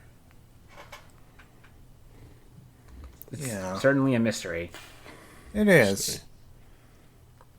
I will say that this isn't isn't quite one of my favorites. I think as a semi-album closer, it's maybe a little underwhelming, but it's still really good. Like, I think every track on this album is good, except for, I mean, the miniature, which is just whatever. I could have done without Sunflower. I could have also done without Sunflower too. Yeah, yeah, Sunflower just it's there. I'll be honest. When I ripped this album, I left off this song. Yeah, like this is. I did not need all 8 minutes of just faint noodling. Right. Yeah. My first note for the song is just why they kind of do this with all their albums, where they end on this really abstract thing. Like the second album ends with like 5 minutes of field recordings or something. I think I would take that over this. Probably, honestly. Yeah, like this feels this album's equivalent of Vigenti Tris off of 10,000 Days. I don't remember what that sounds like, but I probably believe you. Yeah, it was just an instrumental. What I compared it to is like those 10 hours of silence occasionally interrupted by so-and-so videos. Like, you're just chilling and you get like, da-na-na-na-na-na. Oh yeah, I keep getting recommended one with Mario sounds for some reason. It's like, it'll just go quiet for a bit and you'll get like this one chime and then it'll just go quiet again and bring in the noodling again. Like, I understand thematically what this is trying to do. Like, if say the last track is about growing old and dying, this is like about the silence of death itself, but that doesn't really make for compelling music. Yeah, I'm over it after 3 minutes. I'm over it after one. There's better ways to express this idea. I feel like I like the idea of having a slow song finish it out, considering all the chaos and like maximal. But I think this is maybe a little too slow, and it doesn't really justify its length. Yeah, no, definitely not. At this point, I just turn off the CD. Yeah, that's what I basically do. At least you can't say it kills the album flow though, because it's the end of the album. It is the end of the album, thankfully. Yeah. Yes, it's the end of the album. It's the end of the album. So like it's basically it's over now. It might as well just be a hidden track to me. That's how the museum is now officially closed. Yep, it's closed. Come back tomorrow. That was the grand opening and closing, all right. That they opened and it closed. Yep. Mm-hmm. One more quote I just want to pull. I couldn't find a better place to bring it up, but like this in describing the museum itself, the Sleepytime Gorilla Museum is a place where at last we can push aside our plate of ancestors' bones, saying, "No more for me, thanks. I'm ready for the buffalo's revenge." There's a lot of context to that sentence that I'm not going to repeat here. I just like it out of context. It sounds very silly. Okay, that is really funny. That is nice. It's actually a deeper metaphor that I think is really clever, but we don't have time for it. Yeah. So out of context, I just want the buffalo's revenge, big bottoms and all. Big bottom. Yeah. Thanks. Swing. God damn it. How much are the chips? Yeah. The chips come with fish. Now that is a Stim song right there. Yeah. Yeah. Yeah. Grand opening, closing. Yeah, this is definitely the kind of prog metal that I can get into. It's like it's got the riffs, it's got the hookage.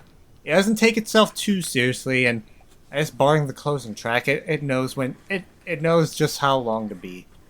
Yeah, like I would say, as like a 50-ish minute experience, barring the final track, this is definitely their best album by a pretty large margin in my mind. Like I've listened to them all now. Like they're all pretty good, but this is like the most focused and consistent one for sure.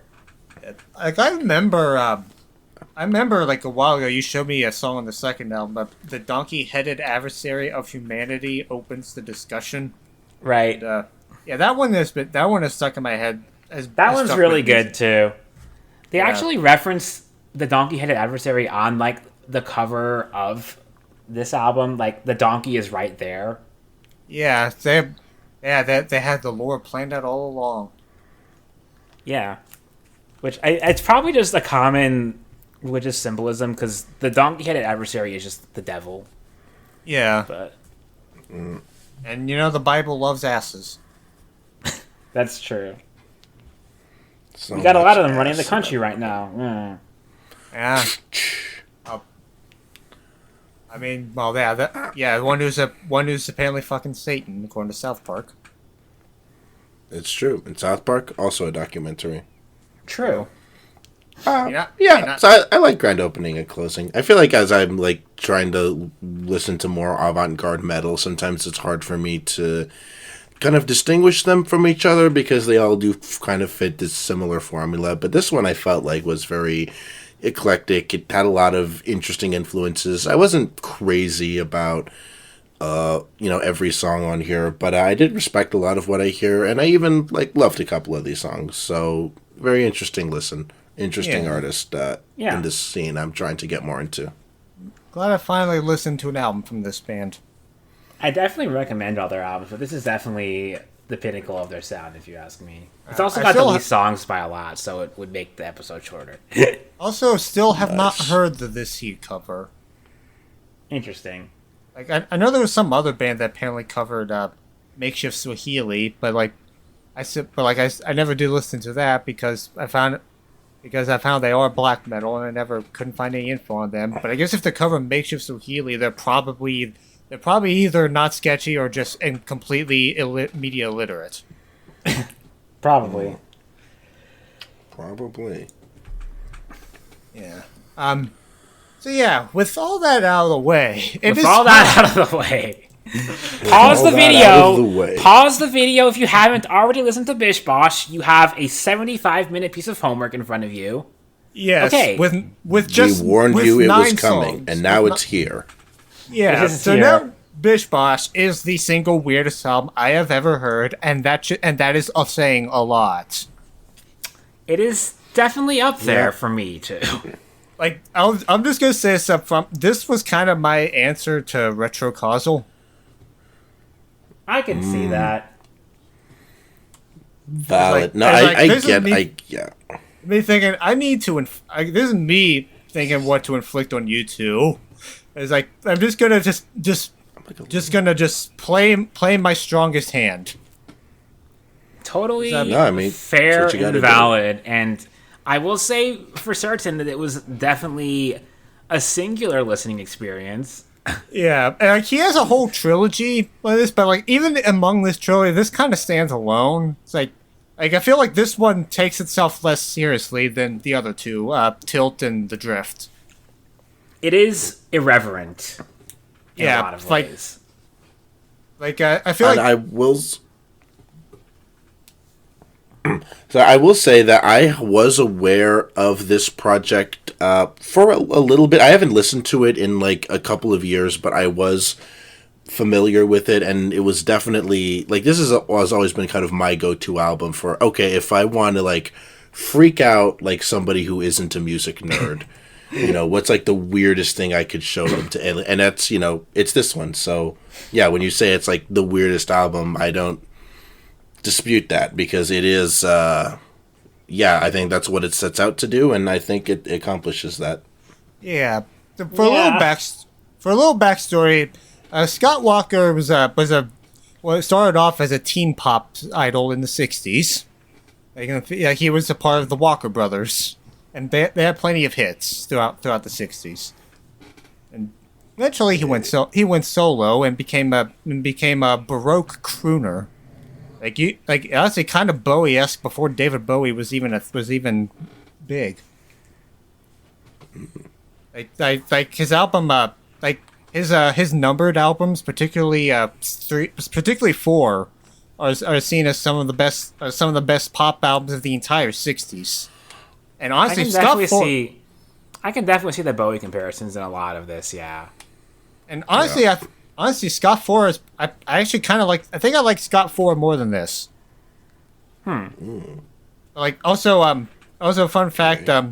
They did play Scott Walker before and after the Swans concert I went to. It was all his early stuff. It was nothing from his later stuff. Interesting. I think that makes sense though. Michael. I think that makes sense though. You don't want to scare off the crowd. You want to scare off the crowd after you're done, I guess. I think Yeah, they don't would. scare the bros. I think the kind of people that listen to Swans would love later Scott Walker, maybe. True. But like, Yeah. I think I'm pretty sure Michael's just only interested in his '60s stuff. But then also, I can't imagine playing these songs to, like, hype up a crowd. Yeah, true. Yeah, it's not like hype up a crowd type music. It's music I'm sure they would like and appreciate, but, not hype music. Yes, let us hype up the crowd with all 22 minutes of Zircon, a flagpole sitter. Yeah.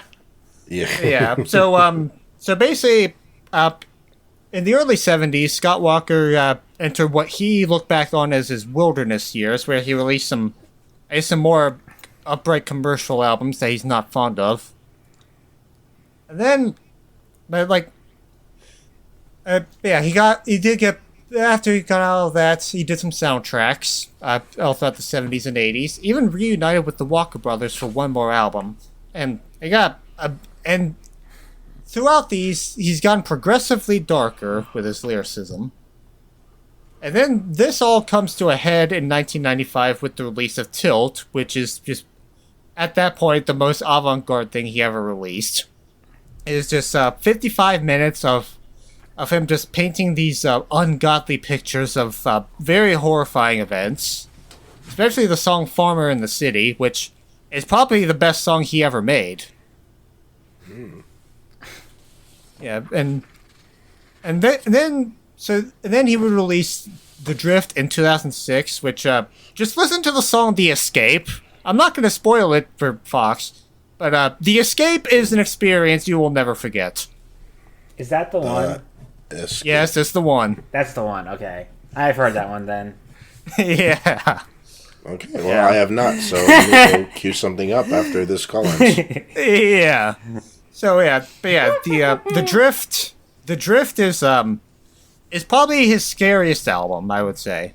Like that is his scariest album. And like there's a song in there called Jesse. It basically it uses imagery of Elvis's stillborn twin Jesse and the PTSD and survivor's guilt from being the only one left alive as a metaphor for the New York City skyline without the Twin Towers. Was that confusing? That's original. Was that confusing? I hope, because this album is basically operating on that level for the entirety of its runtime. Yeah, that sounds about right. Yeah, except this one, honestly, sometimes even above that, in that sometimes they just throw any kind of message, any kind of like deeper meaning out of the wall sometimes, and just hit you with whatever he can. And what's telling is that apparently he wouldn't. Scott did not even recognize his own music because like he doesn't listen to any of his music after he finished making it. Interesting. Like he had to play to him. He had to play to him, and he couldn't recognize it. So yeah, we're basically working with a one of a kind album here with Bish Bosch, and also his final album, his final solo album, I guess you could say. Like he had a collaboration with Sun after this, and also a few soundtracks. Collaborating with them sounds about right, actually. Yeah. Yeah, I still have not heard that collab. I'll get to it at some point. I imagine it's the Lulu of drone metal. We'll see. Honestly, you know what? This album kind of operates on a similar level as Lulu, I would say. Yeah. Yeah. I can definitely see that. Like less Metallica riffs, but otherwise, yeah. Yeah, like the level of abstractness on here would basically rivals Lulu. Actually, I'd say it goes above it. I think it far surpasses it. Yeah. You could at least say Lulu has a concept. Like, this is a very literary album in ways that go far beyond my ability to comprehend, and I kind of accept that. Yeah, I guess I'm not 71 years old like Scott is on this album. Yep. And it all starts with "See you don't bump his head" in quotes. Yeah. Which is It just starts with that single, just repetitive drum, and that never lets up for the entirety of the song. Yep, it's pretty consistent. You keep thinking it's gonna move, but it just kind of stare, and it's pretty heavy front in the mix too. Yeah. The drums never change, but there was one part in the middle where it starts to develop a little bit and then just stops, and it's like, nope, just kidding. Oh yeah, the guitar, the metal riff. It's like we're just gonna do a kick-ass riff for like 5 seconds, and then we're just gonna go back to what we were doing before. That happens a lot on this album. Yeah, and it also talks about plucking feathers from a swan song.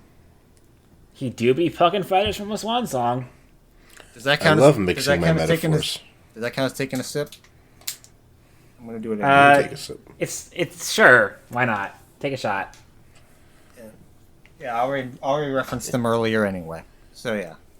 In a sense. But yeah, there was like a lot of this probably just gonna be me quoting lines, because some of these I just can't wrap my head around, like shit might pretzel Christ's intestines.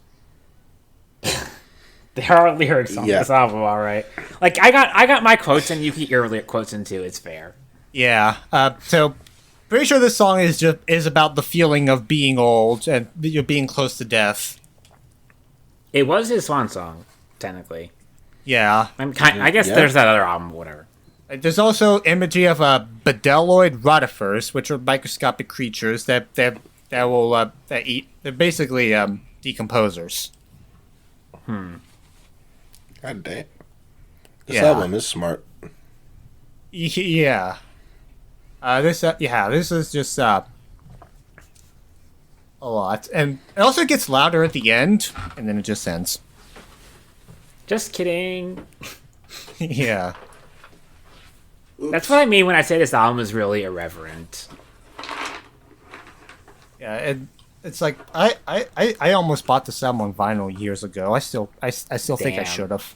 You should have. I would love to see the liner notes for this album. I could have gotten that entire horror trilogy actually on vinyl.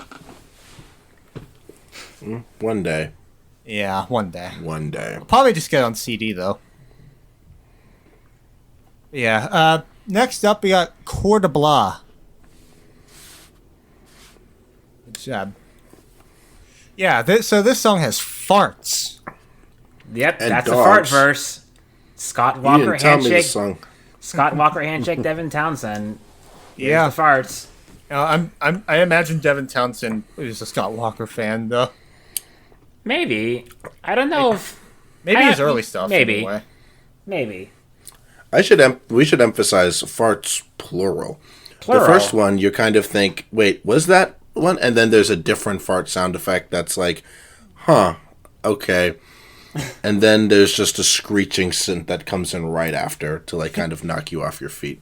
Yeah, this is after like 2 minutes of a cappella singing, by the way. Yep. 2 whole minutes of just him singing. Yeah, he does that a lot. And he is like... That does that a lot. He sings like these lines, like there's no reverb to his voice, or at least for most of the album. So you really do hear just this old man voice kind of shouting profanities at you, and like very intricate metaphors and wordplay. Yeah, I would say like they even bring up the farts in the lyrics, like a sphincter's tooting our tune. Yeah, that was funny. And also, there's a very evil sounding synth on this. It's like, once the proper music kicks in. Yep. Ooh, that is a nice synth. Yeah. I must say, very mean. There's also, I also know that there was a guitar riff about 4 minutes, 39 seconds in that I think would make for a great sample. Interesting. I must go back and remember that sample. And it also references yonical tears. So yoni is apparently Sanskrit for vagina. So this is semen. Yeah. Like this is a very profane and sexual album in a lot of ways, almost. Yep. You know, this album. If I made music, I want to make something that sounds even a fraction of something like this album. So something like Yeah, and swans, that- yes, no. And that does make it so, because like you do think, okay, like there's like so much metaphor here, there's so much wordplay, like, okay, what am I trying to go on, what am I trying to figure out, and then it'll just like throw a fart noise at you. Yeah. Like, how dare you analyze this project, you You know, simpleton. that is the Shakespearean way. Truly. True. No, I still don't know what the phrase jihad, jive, lobs, leaking beanbag means. Jobs leaking, well, isn't it obvious? Like, Yeah, those I are think that's pretty clear. yeah, Yeah. like it's like yeah, I think a third grader could figure it out actually. Of course. Of course. Yeah. Like I'm dumb. I'm way smarter than a third grader. Are you smarter than a fifth grader, though? You said there wouldn't be any trick questions. I used to have like a card game of that as a kid. Neat. Yeah. I think I had a video game of that. Nice. Yeah, I watched a lot of those game shows as a kid. Yeah. My parents had them on a lot, so I saw them sometimes. That Deal or No Deal were on a lot. Yeah, I tend to watch Wants to Be a Millionaire in particular a lot, and I even had the card game. of that Millionaires too. too, And- yeah. And Ooh, that's a good one. I had when I visited my friend Albany, she bought that for me because my parents wouldn't play that with me, so we played it together. Aw. Yeah. Sweetness. Yeah. So my favorite part of the song is verse 6 because it's a very doomy riff. There's a lot of like little moments of the song where like my ears perk up. I'm like, ooh, that part's pretty neat. And then it stops after like 30 seconds and it goes back to just him singing over very ambient music. Sometimes. Yeah, he loves to do that.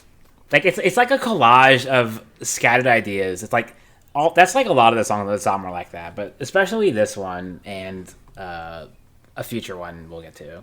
Yeah. Yeah, there's so many catchy like bits and riffs and ideas on this project, but they never last long enough to actually get repetitive and stick into your head. Exactly. Which I'm pretty sure was like intentional in some ways, like making them catchy and Yeah. fleeting. Yeah, I think my favorite line of the entire song is "Nothing clears a room like removing the brain." Like that is so dry. I love that. I love dry humor. He's not wrong. Like Yeah, that would clear out a room. I had my character do that in a D&D session once, so I can confirm. I can confirm that's the case. Damn. It's nice. You're Yeah. a mage, a bat, and a brain surgeon? Wow. Yeah, we'll call it brain surgeon. Brain surgeon. To be clear, that guy was a bad guy and already dead. Just Cool. did him. But yeah. Also, this is also the song where he says Bish Bosch. He does. This is He's Bish Bish Bosch? Bosch from Bish Bosch. Yeah, what are we? Some kind of Bish Bosch? Now's your chance to be Hey, a I'm Bish Bosch. Bish Bosch in here. Yeah. I also like. There's also a buzzing sound towards the end that I really like. That becomes part of the beat.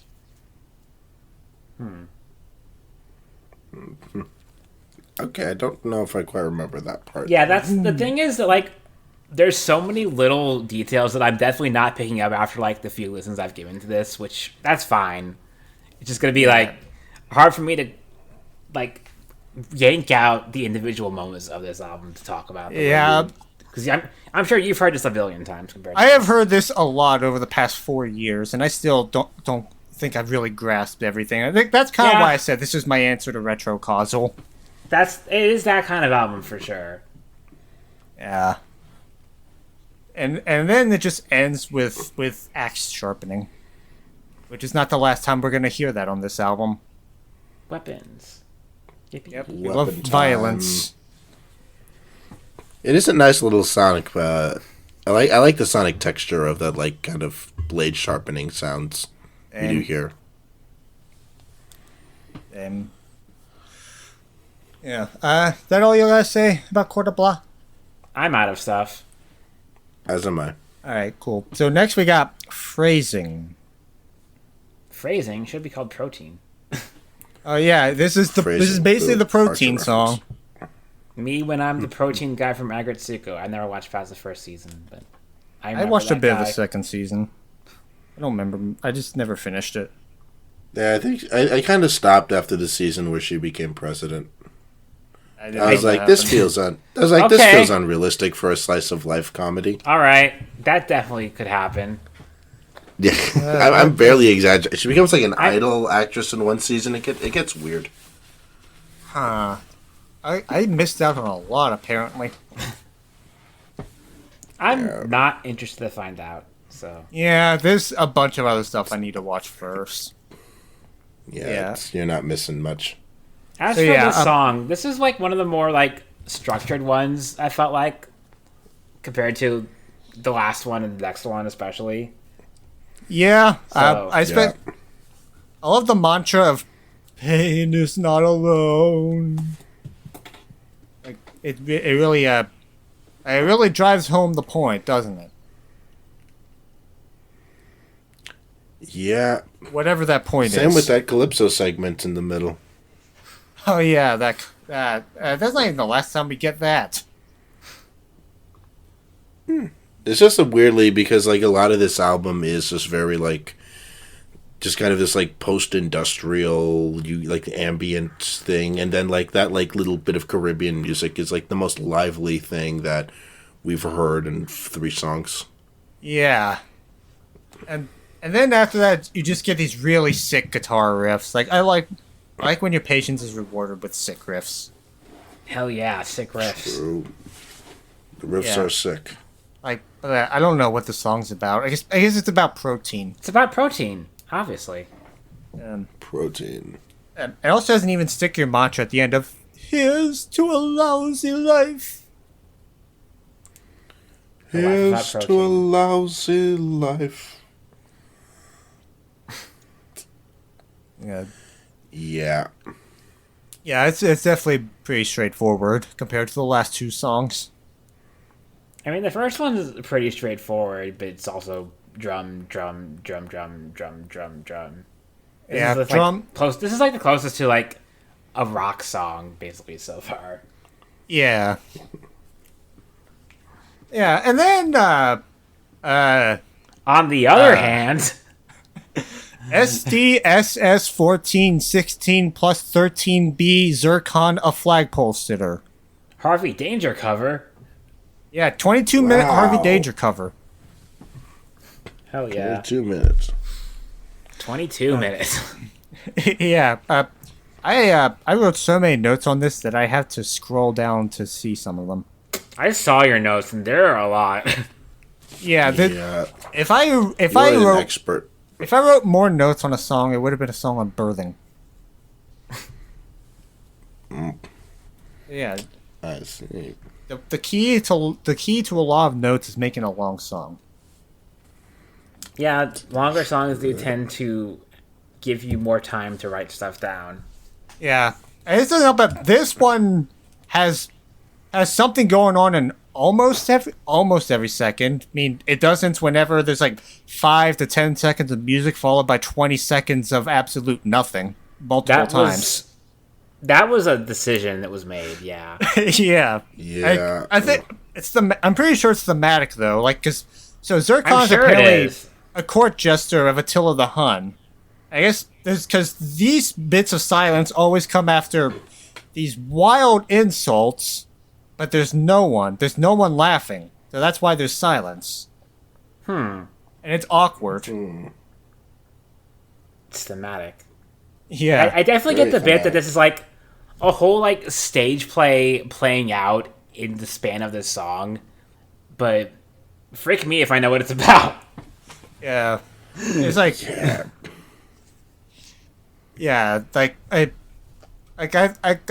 just wrote down a lot of these lines. Like, if shit were music, you'd be a brass band. It's a good line. Like, I'm going to use some of these insults someday. Scott Walkerisms. Yeah. Yeah, it's like there's yeah. Well, at first I just thought it's like maybe the stage is bleeding into his personal life. Like maybe he still thinks he's putting on a show. So he's waiting on the sound cue. but there's no sound cue. I don't think it's that. Why isn't there the sound cue? That's so depressing. And then we get the instrumentals once they finally kick in. Like those horns sound sinister. It's like a siren of impending doom. They do. Yeah. They sound quite sinister. Yeah, so do the guitar riffs there. Like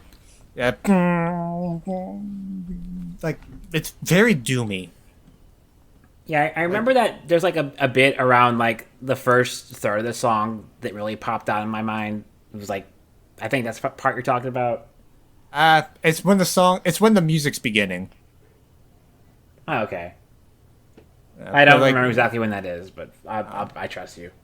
Yeah. Also, Roman numerals.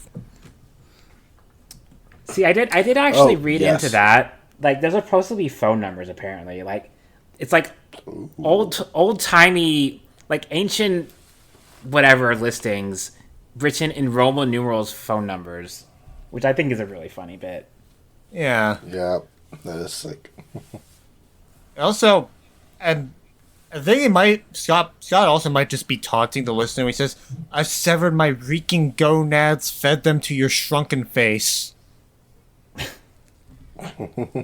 I mean, a lot of this is at the joke. This is like a joke at the expense of the listeners. A good chunk of this album, I feel like.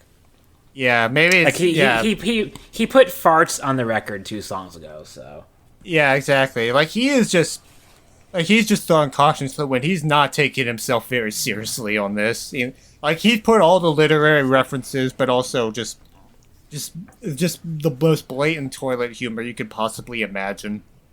And just intertwine. But if you get to like 6 decades of making music, you're allowed to just do one where it's like, "Fuck you, audience, I'm having a good time."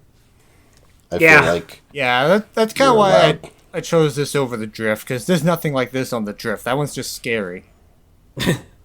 I see. Scary is fun, but yeah, this is. I think this would be more interesting to talk about. I'd say so.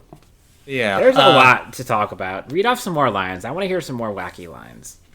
Give me some lines. When we get there. But first we're gonna get to the part that legitimately scares me multiple times when I listen to it. Is when it's at the loudest part, like 6 minutes in. He's actually, I forgot the line exactly. I didn't write it down. Hang on. But the part where he's just screaming at the top of his lungs, and the music is just as intense as it'll ever get. Yeah, I do know what you're talking about, because that's in my notes. Where the vocal manipulation comes in? Yeah, so, when he's... Yes. Hang on, I gotta find the line.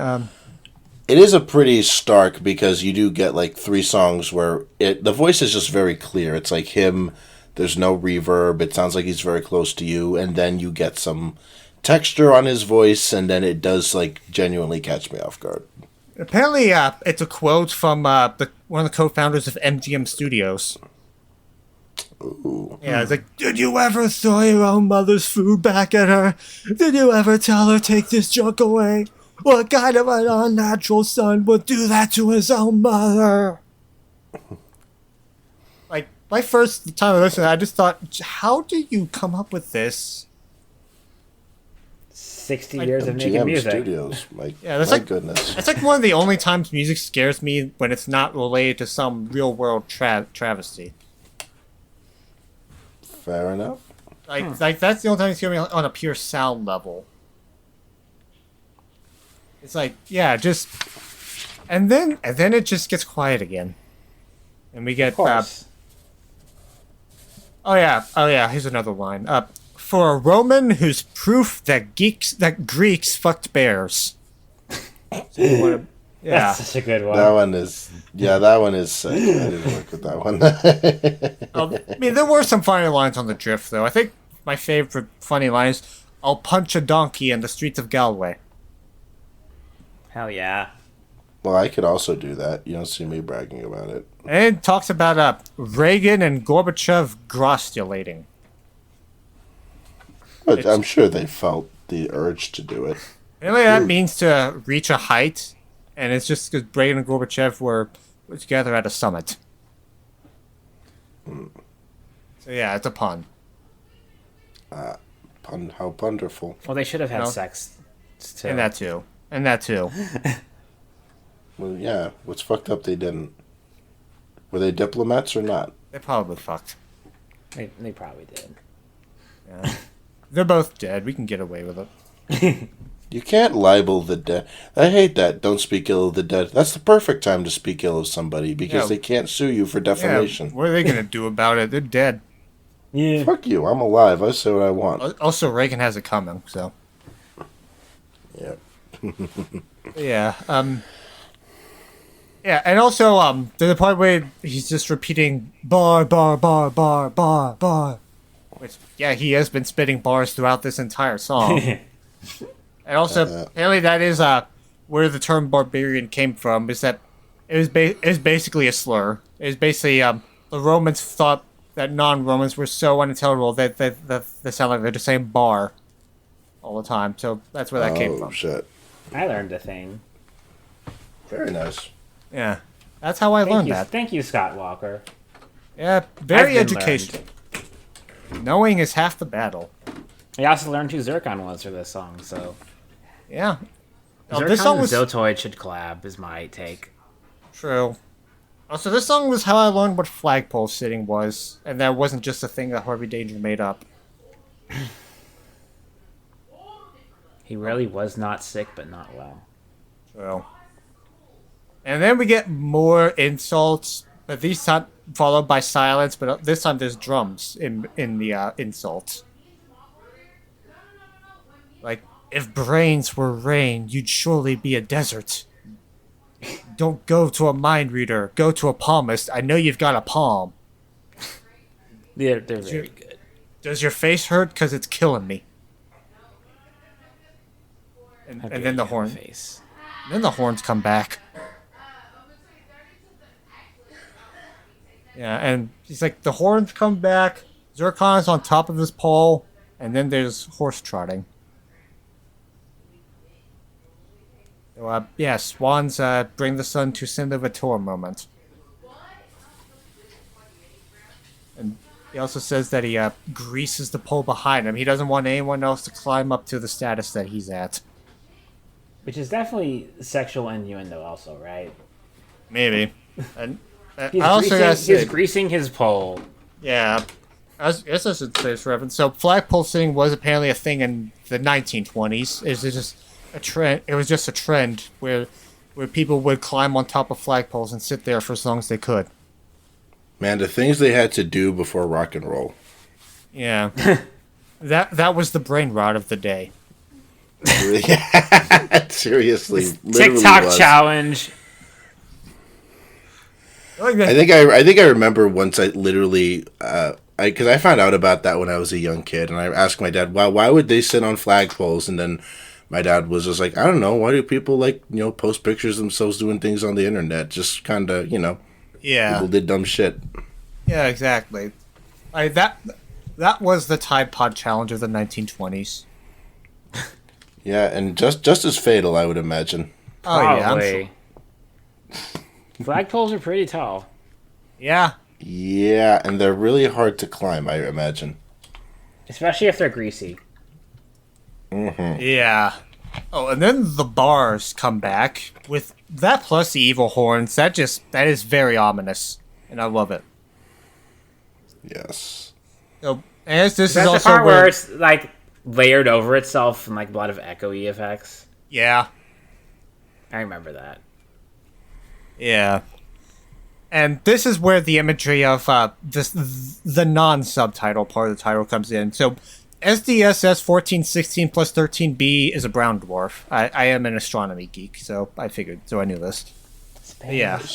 So brown dwarfs are basically one of the final stages of small stars, like about the size of the sun. Like they basically they emit very few light. You need infrared to see them. Like they're at the end of their lives. So and it's like And it's like and like a brown dwarf, Zircon is just sitting alone, cold, lonely, and dying. Damn. Yeah, it all That comes is depressing.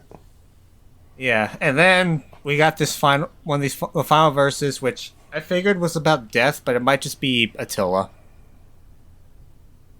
And when Attila gives insults, the music keeps going. Like, Well, yeah, he's Attila. yeah, like, I've looked high and low for you. I guess I didn't look low enough. Don't move. I want to forget you just the way you are. Well, honestly, yeah, pretty cutting shit. Yeah. So the people find him funny, because, yeah, you laugh at I mean, Attila. if they don't find him funny, he'll chop off their heads or something. Exactly. Apparently, Zircon may have been turned into a brown dwarf at the end of the song. I don't know. But it's probably just a metaphor for Zircon getting his own head chopped off.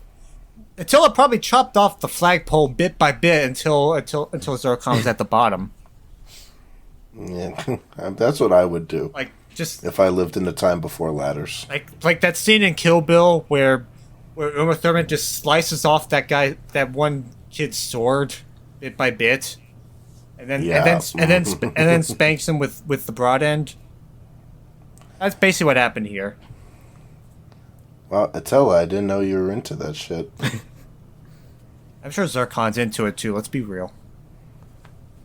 Well, he has to Damn be, or else he Attila. gets his head chopped off. Yeah. Yeah. Yeah. Well, that's just a role play. That was the journey that was this song, and it's only the 4th song of the album. There's still 5 left. It's only the 4th song, but it's like we're like over halfway through the album by runtime now, I think. Yeah, this is Yeah, that was like a long one. This is the entire side B. Now we That got makes side sense. Yeah. And so now we got side C, which opens up with the best song on the album, Epizootics. Agreed. This is like Yeah. a lot of this album is a bit too abstract for me to love, but this one is just good music. I just genuinely like this one. Yeah, to make a Monarch of Monsters by Violet Poet comparison, Zircon is sludge, and this song is the Wallflower Equation. I could kind of see that. Like I feel They're like this backwards, one, but like, yeah. like they're both weird and just insane. But like this song is like, I think this song is easy to digest. You're gonna have an easy time getting someone on board with this. Yeah. It's telling that this is the only song that has a music video. Yeah. Interesting. So they kind of knew that it was probably the most accessible song. This being the most I guess it accessible is. song on anything is very funny. Given what Yeah, it sounds like. it is. Yeah, and it's still Yeah, almost. I was hesitating. It's almost 10 minutes too. Yeah. Yeah, and Yeah. It just starts off. It starts off with what sounds like more farts. I'm pretty sure that's just. Apparently, that's a 2-backs. Yeah, it's some kind of like super low brass, which I do find catchy. Sam. And I guess maybe that is why the song is accessible, is that it doesn't undermine its own catchy elements. It kind of they kind of build off of each other. Exactly. Yeah, like aside no, from like, like one really moment in the middle that it kind of takes a little break, it's mostly just music the whole way through. Yeah, like Yeah. the one of the main lines I wrote from this is like choirs of pigs seeking revenge for stolen insulin. That is a bar and a half right there. Damn. Yeah. But then the horns kick in, and that is the stickiest part of the entire album. Oh, yeah. Yeah. I mean, well, I guess sticky in a catchy way, because that one line in Zircon is pretty sticky in a different way. Yeah. But Yeah. And then the drumming just picks up too later on, like around the 3.5 minute mark. And you know how it's real pounding. and you know how I am with drums, so Drums are cool. yeah. And then it just slows down and we're just swinging again. Oh, yes. Yeah. Apparently, the line "adipocere in a zoot." Apparently, adipocere is basically human wax after a body's decomposed. I love the way he's like snapping his fingers as he's saying that. Yeah. And I will say, like, the chorus to this song, I think it's just, like the catchiest the album gets for me personally. Definitely. It is a little Red Hot Chili Peppers-esque, kind of in the way he uses the words for how they sound. It was like humping like buggers, touching like muggers, pushing each other around, unseen through pound for pound, pushing each other around. It's like, it's pleasant and it like sticks with you. Yeah, I could totally see that. Pushing each other around. Yeah. Do you think Black Midi listened to this? Definitely. Oh, I'm sure they have. Like 100%. Like, this feels like it laid the groundwork for their career. I mean, maybe this is presumptuous to say, but I would chop off my hand if there was not a picture of Jordy Griep with this final album in existence somewhere in the world. Yeah, like obviously other stuff too, but like this just feels like ripe for this just feels right. It's kind of funny because like the title of the song is like literally means epidemic, basically an epidemic applying only to animals, but also it was used as like slang by the equivalent of hipsters at the time. So this being the most hipster coded song on the album is also very ironic in that way. Yeah, I imagine that was the intent. Probably. It's just a piss take against hipsters, and you know what? Good on them. Hipsters suck. That's true. Yeah. But they still Almost like the gotta song do it. anyways because they don't get the joke. Yeah. Yep. Yeah, but the best line on this entire album is from this song. Take that accidentally in the bollocks. in the box for a start. Also, those demonic horns go through a key change, and it's awesome. Towards the end. Mageclick confirmed key change enjoyer. True. Ooh. Fascinating. Yeah, it's like this mad genius here got me to like a key change. Yeah, no, I mean, I get it. I find them annoying a lot of the time, but honestly, I didn't even notice that there was a key change. So This is more That's like how good it was. This is just in the most technical sense. I love key changes, so I don't think I noticed it either. But again, there's like so much happening on this album all the time. There's just a lot of things I didn't notice. Yeah, yeah, like those horns just like, yeah, they do. Those horns do change key at the end, and it is very. I think it's very fresh to me, very fresh to my ears. And then the song just ends on a song straight out of Hawaiian luau. Because why not? Yeah, and then it that's fades a sound. and it fades out on that. You know, normally I think fade outs can be kind of weak on longer songs, but I think it's funny here. Oh, it's definitely like a punchline to the whole thing. Yeah. Yeah, Absolutely. exactly. Like that. Like I cannot imagine the song without a fade out. Because how else are you gonna end this? Yeah. Well, that ends the best song on the album. Let's move on to the worst, even though I still kind of like it. Ooh. Yeah, Dimple. Dimple. See, I kind of fuck with Dimple. I like a lot of the background vocals and some of these lighter instruments. Interesting. I know that There was like You go. I know there's apparently some combination of words in the song that was also on a previous song, narcotic, which they're just combining necrotic, narcotic, and erotic. Oh, I think it's just necrotic and erotic, though. But, like, So we have to have the necrophilia? narcotic. Okay. We have to have the narcotic, though, so yeah. But yeah. We got to get the Walker-Shinary out to get a translation for this. Yeah. Yeah, you go ahead, Crow. I was just gonna say, like, I was kind of responding to what Foxx was saying with the lighter instruments. There was like that one bit in the middle that builds up a little nicely. I liked, but most of the rest of the song I didn't really have many thoughts about because By this point in the album, I'm kind of just used to the ambient rambling style of a lot of it, and this is kind of just that again. Yeah, except now it's in Danish for a lot of it. True. And also, This is a very multilingual episode. it is. There's 5 languages we got. Yeah, we're learning. We're learning a lot. I know that Jutland is where Denmark is. Yeah. Also, the one line here that stuck out to me is I think, I think I do. It's apparently a theme song to like some show from the 30s. Signature song of comic actor Jimmy Durante, which he debuted in his 1934 film Palookaville. Yeah.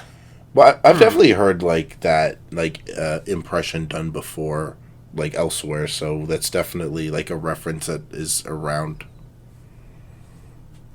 Yeah. Ether. This is how I found out about it. Yeah, this one I just simply don't have as much to say about as the others. I feel like after the run of the last 2 tracks, that's a kind of a tough act to follow in general. Yeah. Oh, some songs get close though. Yeah. Relatively speaking. Tar is one that I tend to like more on every listen. I love Kate Blanchett. Yeah. This song has constant blade sharpening throughout the entire song. It sure does. I don't mind it. I'm not a huge fan, but it's definitely an idea. It definitely probably thematic in some way that I can't comprehend. Well, I feel like this song seems more straightforwardly misanthropic than the rest of the album. Interesting. Yeah, I get a little bit of that too, with the references to like Colombian neckties and like biblical plagues, I'm assuming. This is how I learned what a Colombian necktie is, and that image is stuck in my head, and I don't like that. Oh.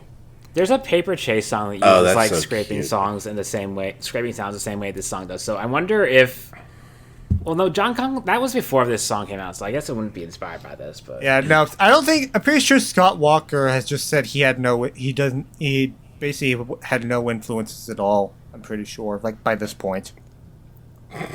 fair. That's awesome. That's an awesome thing to say. Yeah. It's just like I'm actually my own influence. Actually, everyone else is Death Grips not is- worth paying attention to. I'm Death Grips has said that too. I'm influenced by all my worst ideas. Screw you. Yeah. I mean, he doesn't even recognize his own songs when they're played to him, so yeah. Yeah. Yeah, there's also a backing guitar, like around the minute mark, that sounds kind of Western. Yeah, I know what you mean. It's not a bad sound. Actually, it's like the closest thing this album has to a normal sound. Yeah, and there are flies on this album, and on this song, I should say, and that's a pretty normal sound if you live in, a place where flies live. Like me. Flies Like, live in a lot of most people. places. Yeah. Right. Also, Exactly. Also, hearing a 71-year-old Scott Walker mutter GTFO under his breath is really funny. Yeah. I wonder if he found that out on his own or if someone had to tell him about it. I have no idea. Like, it could be both for all I know. Like, he probably got told it and then forgot and then found out by himself. Ooh. The plot thickens. Yeah. Also, there's a lot of guitar screeching on this song. Yeah. Just more nice sounds, I will say. But I do think, to kind of echo Crow's point, I think at this point it is like... Yeah, I kind of understand what the album is about, and nothing is like really surprising me or catching me all that excitedly anymore. Yeah. Especially after, Epizootics. We're like Yeah. an hour deep into the album almost by this point. Yeah. Oh, yeah. Like at this point, I'm just going off the sounds for what do I enjoy these sounds on a base level, and I do on this one. I do on Pilgrim as well, which is also the shortest song on the album. Yeah. 2.5 minutes. It's very short. It does have some very nice sounds. Yeah. My one thought about this song is you need to be nice to the frogs, dude. Please be nice to frogs. They're our friends. Don't blow them up with a straw. I love frogs. They're so fun. Mice too. Mice are cute. A room full of mice would probably be adorable. Yeah, squeak squeak. And also, I do like that the music sounds like like just mice pattering along. Like those drums that sound like a room full of mice. Yeah, honestly, they kind of sounded to me like percussion you would hear in traditional Native American ceremony, or I should say stereotypical Native American ceremonies. And then the song being called Pilgrim, and then references to blowing up bullfrogs. I mean, in my head, I thought of this as like a bit of a, the colonists come to America and it's the apocalypse type of song. Yeah. Or that that was something they were going for. That's definitely a part of it. I also got the feeling it was just the room full of mice repetition was an analogy for just the feeling of how crowded society is in general, like particularly in the more overcrowded areas. And how most certainly. Yeah. I think Scott Walker was living in London at this point in his life, and that can be that's a very dense city, I think. Yeah. I'm assuming. It's big. Yeah. And then we end this album on a Christmas song. Woo, Christmas! Yeah. Yippee! Yes, it's about I love Christmas. a Christmas song about the execution of a Romanian dictator and his wife who were executed on Christmas Day, 1989. Merry Christmas! Yeah, which I didn't realize until I didn't look up these lyrics until after I'd heard it, and then I was like, "Oh yeah, it's about Ceausescu. I forgot he died on Christmas." This is how I learned about it. I had never heard of it either, but I do think this song is like really clever. The framing device it uses, basically the entire song. Yeah, I love the questionnaire. Yes. Yeah, the questionnaire lines are awesome. Yeah, and apparently on the liner notes, the questionnaire parts are marked with O's. Yeah, that's how the lyrics are on Genius. They're marked with little like bullet points. Yeah, like not so much, very much is the questionnaire line. Yeah. Yeah. And it's one of those things that like doesn't really quite parse until you write it down and see what it's supposed to look like. Like it doesn't translate to like voice that smoothly, but if you know what it is, then it makes a lot more sense. Yeah, his Scott the Walkerisms extend beyond the music itself. And although the chorus "Nobody waited for fire" is a reference to the firing squad did not wait for fire to kill them. Yeah, they were pissed off at him by the time he was out of power. Yeah. They were pissed off. Yeah. So, yeah. It's fucked up and political, but, I guess them's just the break sometimes, You live like a dictator, you die like a dictator. Yeah. Them's the breaks, kid. And also, apparently, this references how Nikolay and Elena were buried on opposite ends of a path. They were but in 2010, they were dug out, DNA tested, and reburied. DNA tested for what? That's what I'm wondering. Apparently that's just what happened. To see if they were still communists, obviously. Yeah, that's or if they had converted to like 90, or if they had converted to 90s neoliberalism, like all the other Soviet guys. Yeah, and so the song on this album just ends on a rendition of Jingle Bells. Confirmed, it is an Xmas song. Yeah, and it does have sleigh bells throughout the song. Yeah, it's just like they're driving the rhythm the whole time. Yeah. Yeah. I did check on RYM, and this song specifically has the subgenre Christmas music. Thank you. Which Yeah, there's enough that it counts for a subgenre. Yeah. I'll give it at that. And it is about a thing that happened on Christmas. Yeah, I'm sure. I'm sure all the malls will love playing this alongside Mariah Carey. All I Want for Christmas and You is You. I can't believe the Muppets didn't make their own version of this. What if Wow. what if it was Scott Walker who was defrosting every year instead of Mariah Carey? Yeah, drive this to straight up to number one, man. Yeah. Come on. What's stopping us? Let's do it. Honestly, they should at least do it in Romania. Maybe they do, and we don't know. A lot of things film in Romania. It would be so easy to do it. Yeah. So yeah, that is Bish Bosch by Scott Walker. And that was Bish Bosch by Scott Walker. The album of all time. It truly is an experience. Yeah. The most an album.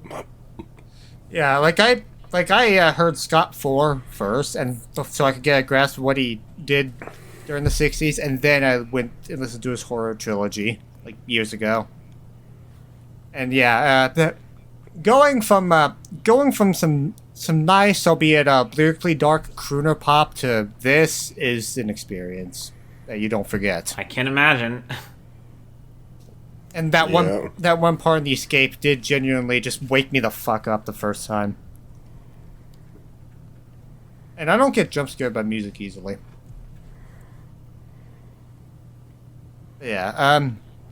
So yeah, Bish Bosch is his final studio album. He would tragically pass away in 2019, but he left behind an enduring legacy.